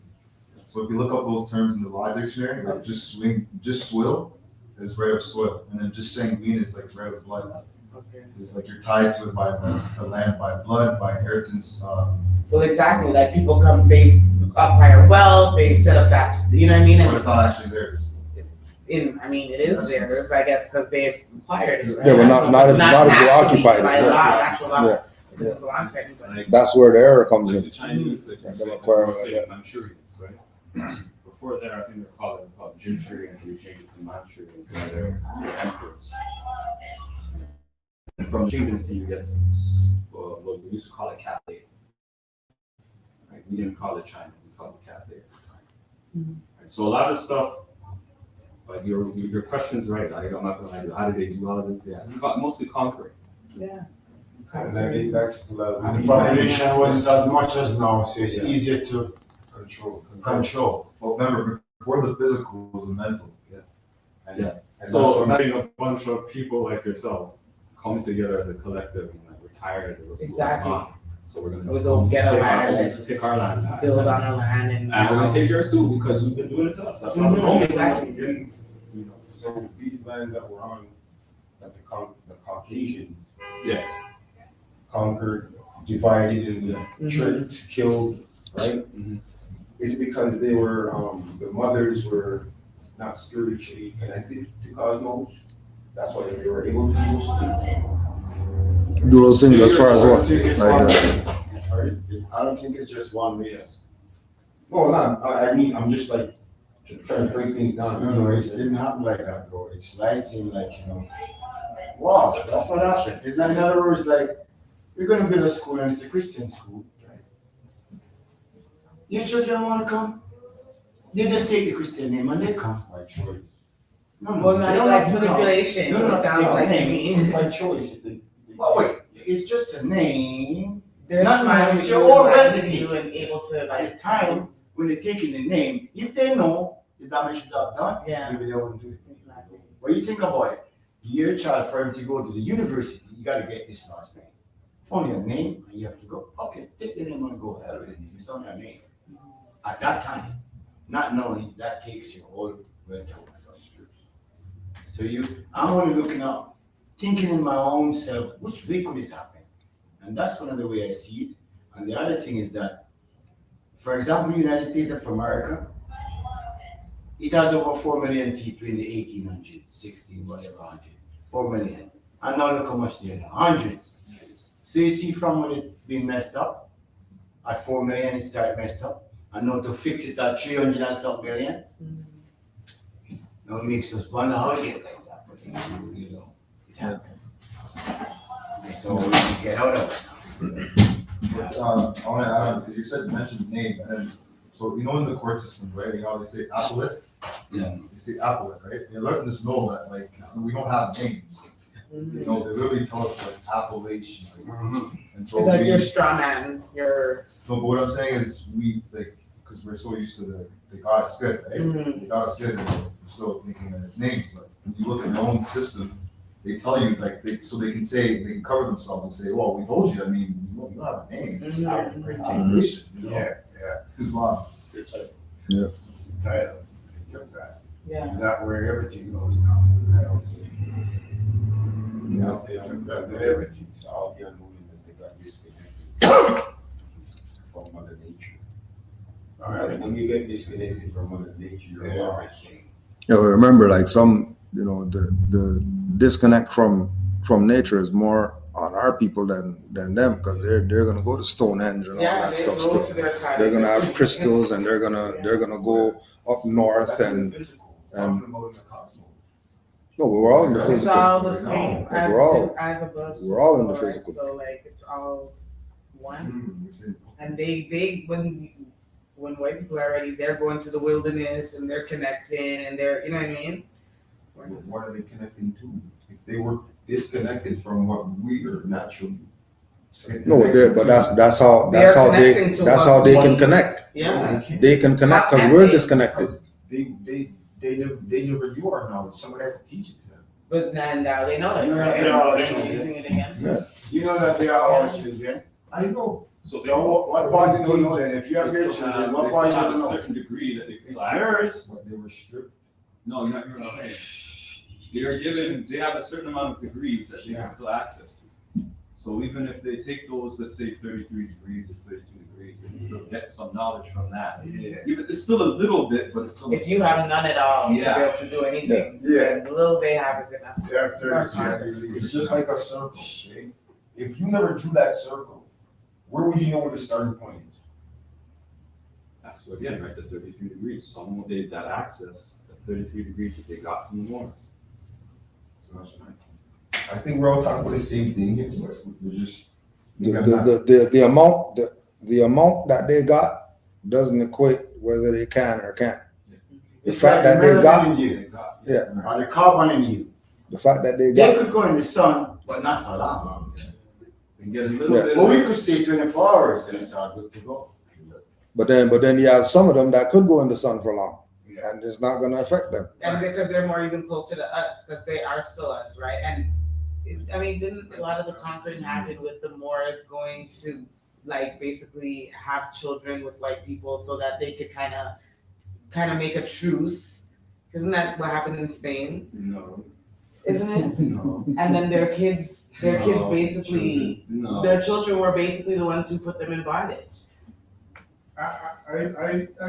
Me personally, from what I understand of it, I think it's a karmic thing where Moors had power, ruled the planet, and was going wild, and then their children came back and basically. Well, I mean, in Spain, the Moors did have children with white people, and then their children became the rulers, and their children put their parents in bondage. Yeah, like it's just like the original matriarch, and then their sons had whatever with them, and then the patriarchy took over, and then from that, I'll be on afterwards. But I think like as far as them being able to access certain degrees, they have to tell you everything. Like Super Saiyans is Dragon Ball Z, right?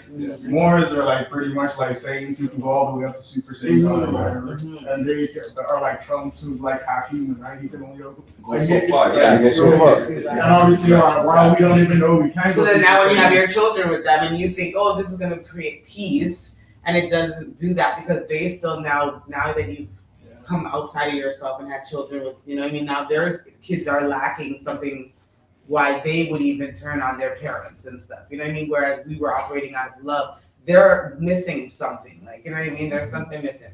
Yeah, but then when we look at the conditions today, then what are we missing? Because like the brother saying, if we can go Super Saiyan 500,000 degrees Fahrenheit or whatever like that, Yeah. then how come we're frozen? Something's up with us. If when we look at when you said, you know, the children turning on them. Look at all our children turning Islam. on ours. Mhm, You know what I mean? The same thing that we're talking about that they're doing, now we're emulating that. mhm, mhm.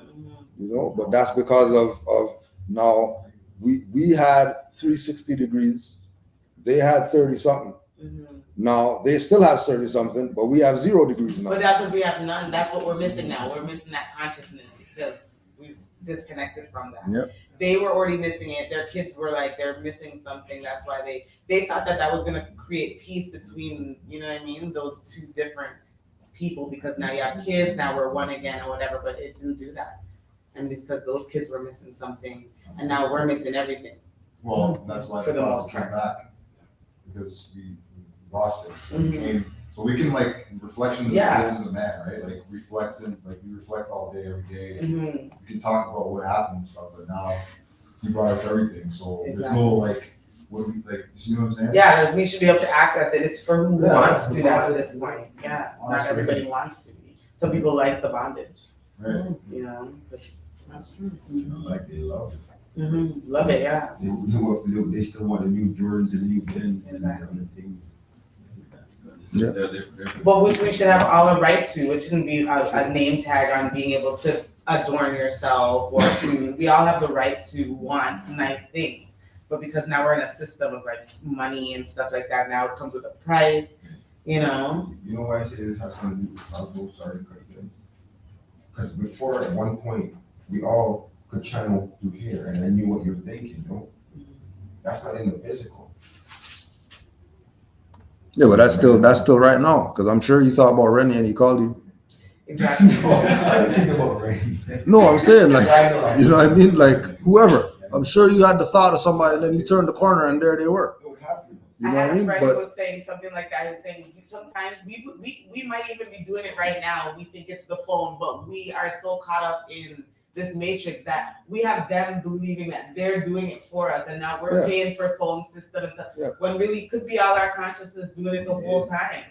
That call could be our consciousness making a call, but now we're so used to this phone that we think it's the phone. Well, wasn't You know what I that mean? part of them again where like starting the whole calendar, their own calendar? Exactly, and all those things. Different frequency, Mhm.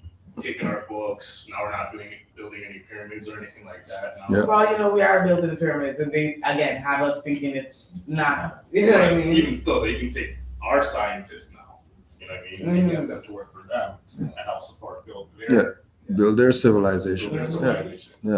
Which is what they do. Exactly right. We don't have a clue all the time. Yeah, which is what they do. They lost.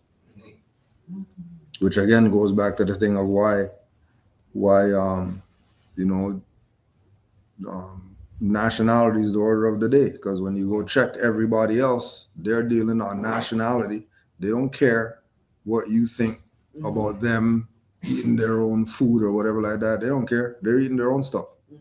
They're not going out there going to this guy and that guy and her and him and whatever like that. They're sticking to their nation. Right, that's like, it reminds me when I was in the grocery store, when we were getting stuff for your mom's.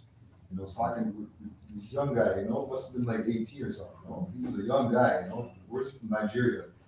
I said, asked him, like, what's your nationality? He's Nigerian.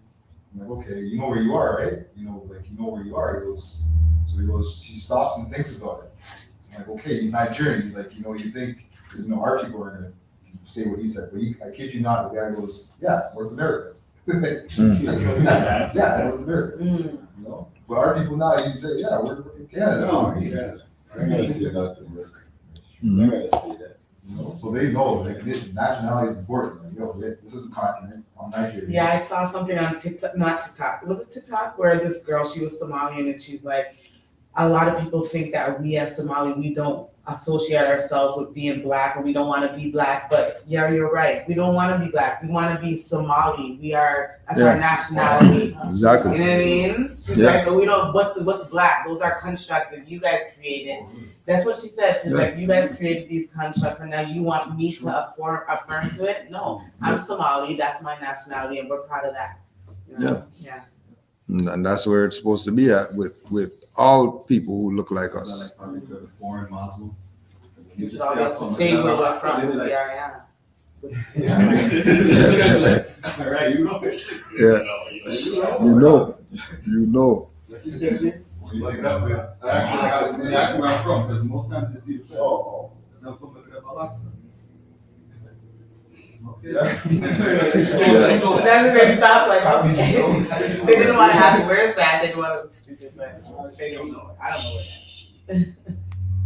Yeah, majority of them have that knowledge. It is. The majority of them have that knowledge, and again, it's that idea of not being occupied in their mind. And even if they are occupied, they still have their own stuff in them still. So, you know, just like we say with the colonial school idea, that, you know, I mean, ever since I was in high school, it's the Hindus and the Chinese and all that stuff on honor roll and all that. They're not even from here. They're on honor roll every year. It's them. They can't even speak English. They're on honor roll, English speaking school. How are they doing this? Because they have standards, and the standards could overlap into other cultures, not just in their own. So once they have discipline in their culture, they're going to go in any culture and be successful just because of discipline. They even need to know the language. Just discipline alone is going to get them right and exact where it's supposed to be. Boy, manners take you to the world. Yeah, exactly. Grandparents used to say. Exactly. Right? Manners not just for around the table, eating dinner only. No. You know what I mean? Matter of fact, you're held more to the manners outside than in the house. You know. Security Bradford, and he's from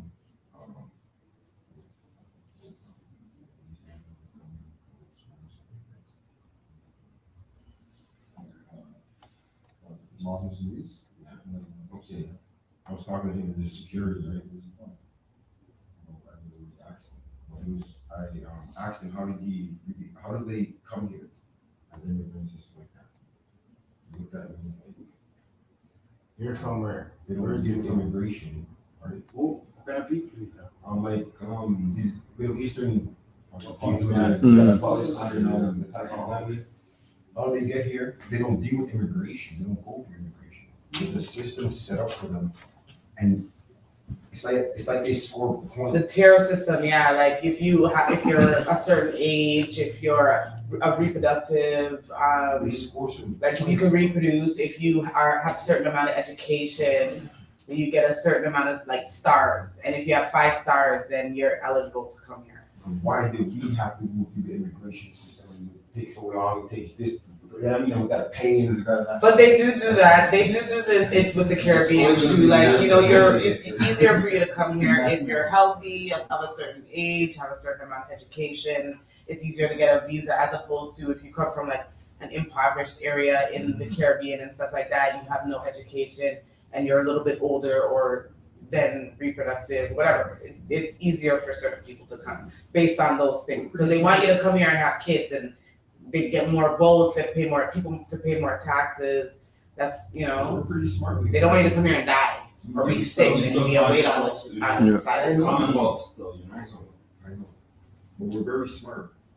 Yeah, black people are, I mean, come on. Yeah. I mean, sorry.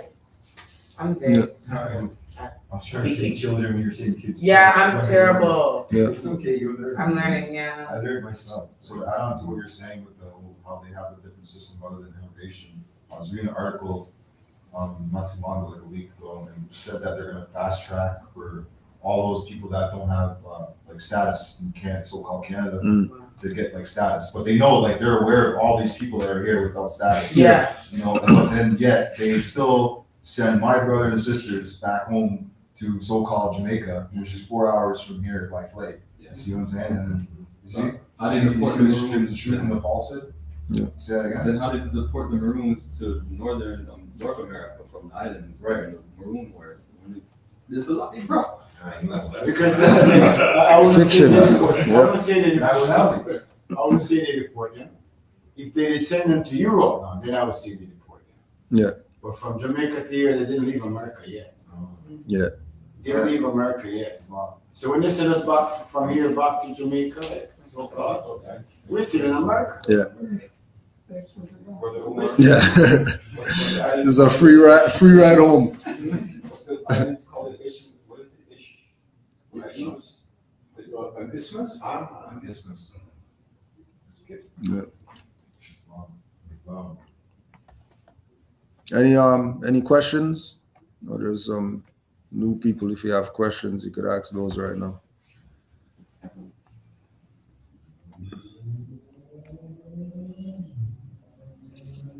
Remember, the only foolish one is on the one that asked.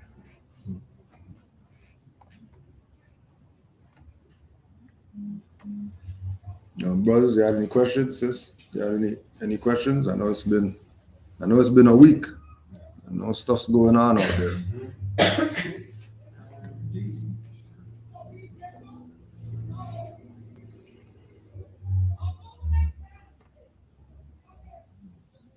And even in the mix of everything, energies, people have their own thoughts and their own self battles. The Bible said if you don't do nothing else, declare your nationality. You know? It makes a huge difference. It makes a huge difference. Or just don't give away your consents. I mean, just understand who, you know what I mean? Like that's, I think about everything else. I don't understand that. Because like, for example, Hey? you're right. It's like, don't just, they You just know the law. know the law. It's just like how you were saying last week that when you're signing your name, like make sure you know where you're signing your name and make sure you're signing it with All rights reserved. all rights Yeah. reserved. Yeah. And is it like use? Yeah. No, I can do all that. Yeah, you'd have to do all that. So It's all rights reserved and you write all rights reserved, or you put Yeah. that code? right. Yeah. Yeah. Right. Just write it out and sign over that. Yeah. 1-103 and it means all right. Yeah. Yeah, but it's a little But, more complex. Yeah, certain things now they block now. Mhm. So like if you put UCZ, they probably wouldn't take your paper. Okay, see. But if you write all rights reserved, wouldn't that be the same thing? Not No, if you don't have yeah. any rights to begin with. Yeah. Black people don't have any rights. Negroes and colored people You don't have. don't have any rights. So you So can't say that. this is why the prophet said, declare your nationality. Yeah. Mm-hmm. I see. And That's why then Trump you went know on it's, Twitter and said the 14th Amendment is unconstitutional. Yeah. But they denied it and you told people what it is. Like, you're not citizens, good. yeah. Trump's telling them, Telling them. I'm not seeing that. It starts with having the mindset of what you have to do, how to maneuver, how to whatever, and then proclaiming and making it official Mhm. that you know. But until you actually know, you're sort of just maneuvering, not to try to get into any issues with these people because you know how they do. You know what I mean? So it's part of the journey of knowing to get the information, but then not letting the ego take over and you think you know something because you see highwaymen bothering a brother over there. You found out about some law, you're going over there to go tell them something. Then they kidnap you, and then you're complaining about why they doing this. They're violating the law. You should have known that that's what they do. So because I'm like, I don't even want you guys want these guys to even look or breathe on me. Yeah, like I Yeah. don't have no conversation with them. Period. Period. Straight. You know what I mean? Like even with what Malachi is dealing with, it's having the knowledge of it only takes you so far, Mhm. because you could have the knowledge of it and it's great information, but until that knowledge is applicable and then you get a response from you applying it, you really don't know what's going to happen with this info. Until you put all rights reserved on the paper and sign over it and give them the paper and see what they do, you're not going to know what they're going to do. But you have to be brave enough to stand up for yourself and do these things. Because I have a friend actually and she did all of those things, and she, you know, when they were asking her questions, and she said things like, I do, like, you know, when even you get pulled over with your car and you say stuff like, I do not understand, and you know what I mean, they ask you if you understand, because right there it's like your side and your name, everything's being recorded, they have it all recorded when they pull you over, right? So if you say things like, no, I do not understand, and stuff like that, when you go to court, things get dropped for real, like, because you're consenting. You have to learn how to not consent to their, and everything's a contract. You have to stop consenting to their contracts. When they take you to the station and they ask you questions, the second you're on video, you're being recorded, the second you even go like this, or yes, I do understand, or yes, you know what I mean? You're giving away your consent. You know? That's why they say everything's gonna be used against you. Yeah, and that's why if you do nothing at all, and you say no, I don't understand, or you ask them questions as opposed to having them ask you questions, now they're entering into agreements with you. Yeah, but you have to be in your correct status to even talk to them, because all they gotta do is ask you a question. You could be a Moor, you could be anything, but if you don't consent, Not like that. Not like that. Cannot Once be you- anything. No. No, I'm talking about like with the system. This, you're consenting. These are all contracts, and these are. No, but even if you don't have a nationality, you're consenting. Doesn't matter what you say. From the get-go. You're not a problem person, so you Once you're not, the first issue in law is status. First thing is when you see somebody, what's your name? Exactly. If as soon as you start talking about all other stuff that has nothing to do with status, then you already defaulted. Because the first issue is, you know, like when you say people getting stopped Even by them. They'll ask you, okay, so the first thing they do, they come to your window, they'll be like, so you're, and then they say your name, and then you're now agreeing to all. No, but the real issue is, why are they at your window? How come there's 5,000 cars out here and they stopped you? That's what it's coming down to. Mm-hmm. Why is it that you're the one getting Why stopped? did I get stopped? How come you're getting stopped? Of all these people out here, how come you're the one that has to face off with these people? That's what I Right? And most of the time it's because we're not in our proper status. So as soon as they see you, they already know there's one for us to go get $5,000 off of. There's one for us to get 200 off of. There's one for us to just run them through the system just because we can. I think it's a frequency or vibration. I think it's a frequency or vibration. One time a police was making me speed. He was behind me, riding me, and I didn't even know he was a police. So I'm speeding now, and he pulls me over. I'm like, we're literally all going the same. In fact, you're going faster than me. Why I'm speeding, and you're pulling me over right now. So what you just said was resident. Yeah. Like, why did they choose me to come ride my car and make me speed? But the real thing would have been indicate, let them pass. Not speed up. Because yeah, but that's what I'm saying. If somebody's on you, you move over, let them pass. Because they really wasn't traffic, I swear. No, but that's what they Yeah, do. it forced me to speed. But that's what they I do. wasn't even thinking, like, you're right. This is the whole thing. Trying to be non-aggressive. The Yeah. whole thing. Yeah, it's true.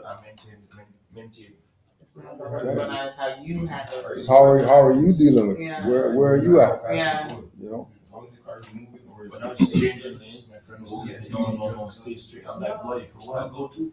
I gave him way, I ended up shoot past me. He came over like 2 lanes and then shoot past me. And it always works like that. They're gonna entrap you. Their job is entrapment. That's what they do, right? Which again goes back to the thing that obviously they're not law enforcement if they have to entrap you to get you to. If they have to break the law to give you a ticket, then obviously these people aren't about law, right? They're not legit. They're up to something. They have something else that's going on, and again, our people not being privy to what's going on because we don't know the law. We don't study. We assume everything. We guess about stuff, and you know we think that the only time that stuff happens that deal with facts is in court when those places aren't even courts. We're in error all across the board.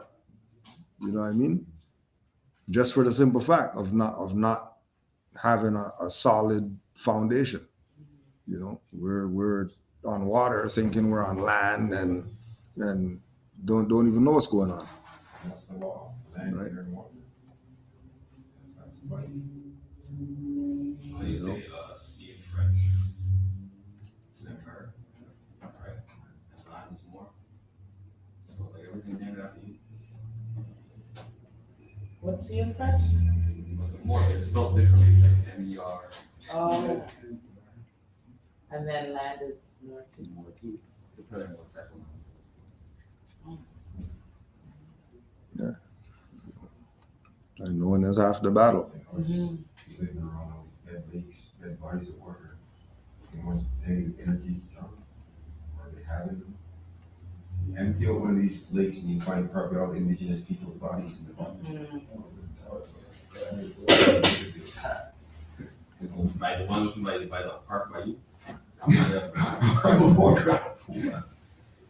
It's true, they've been finding them. They haven't found it? No, I'm saying like out here they've been finding a lot of like indigenous people buried. You guys got any I mean, even the schools. I mean, a couple of lakes that were empty, I don't know how they were empty. They found bodies and stuff in them too as well. And that's Mother Nature taking care of its course, taking action. That's what I'm saying. It's as above, so below. So there's something above that's taking care of certain things. I mean, stabilized all these nuclear warheads that they have, so that they have no more nuclear power. Remember, it only takes care of those that take care of itself. Because if you're not taking care of yourself, then you're perishing. That's why them people are at the bottom of the lakes or whatever, because they aren't taking care of themselves. Let me say, the Almighty will God helps those who help themselves. Yeah. That's what it goes back to. That's all. That's ultimately what it comes back to. But we have to be in that. We have to be in that space at all times. Other people have wiggle room. We don't got wiggle room. Our stuff is messed up right now. We need to get straight yesterday. You know what I mean? Whether it's get straight with the divine, get straight with the law, get straight with the spirituality, get straight with whatever it is, we need to figure some stuff out as a people. You know what I mean? Spirituality is probably it's a good one to get with, but like basic within they can pass it. So don't even mention spirituality because they might think here are some. Yeah. So we have to take them up somewhere first before Yeah. we start talking spirituality. Any other questions or comments before we close out?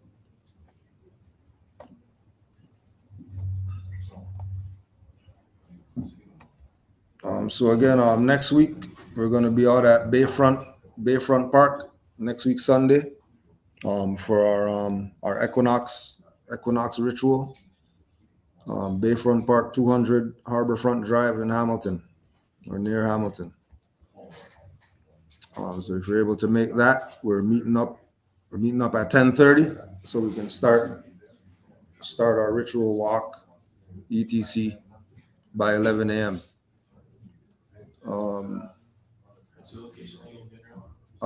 200 Harborfront Drive. Just look up Bayfront Park, and we're just gonna meet in the parking lot for 10:30. Be out there for a couple hours or so. And January 7th is going to be our Noble Drew Ali Day this year, and we're just working on getting space and all that stuff right now. But that's the date that we're looking at. Do you consider Noble Drew Ali a prophet? Yeah. That is the part. Yeah. We honor all prophets. Yeah. All prophets get acknowledgement, but you know we have ours for our time. So all the other prophets you're talking about years ago, right? They had their time. We have our prophet for our time. It's a lot more.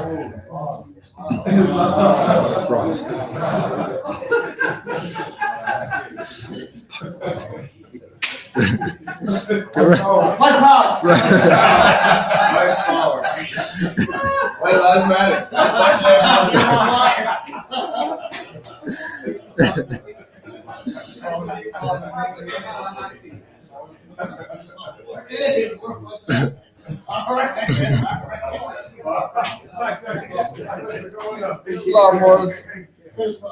Came right in time for the closeout. You came right in time for the closeout. All right, yeah. Peace, Moors. So, yeah, any other questions? That's it. Let's go close out. That's your secret. That's your secret. Peace, Moors. Let's just close out. Face the east. 5 on the left, 2 on the right. Allah, the Father of the universe. Father of love. Truth. Peace. Freedom. And justice. Allah is my protector. My guide. And my salvation. By night. And by day. Through a holy prophet. Through Ali.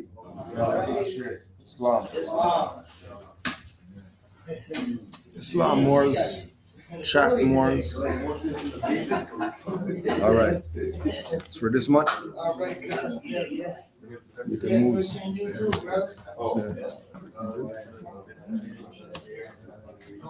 The show continues.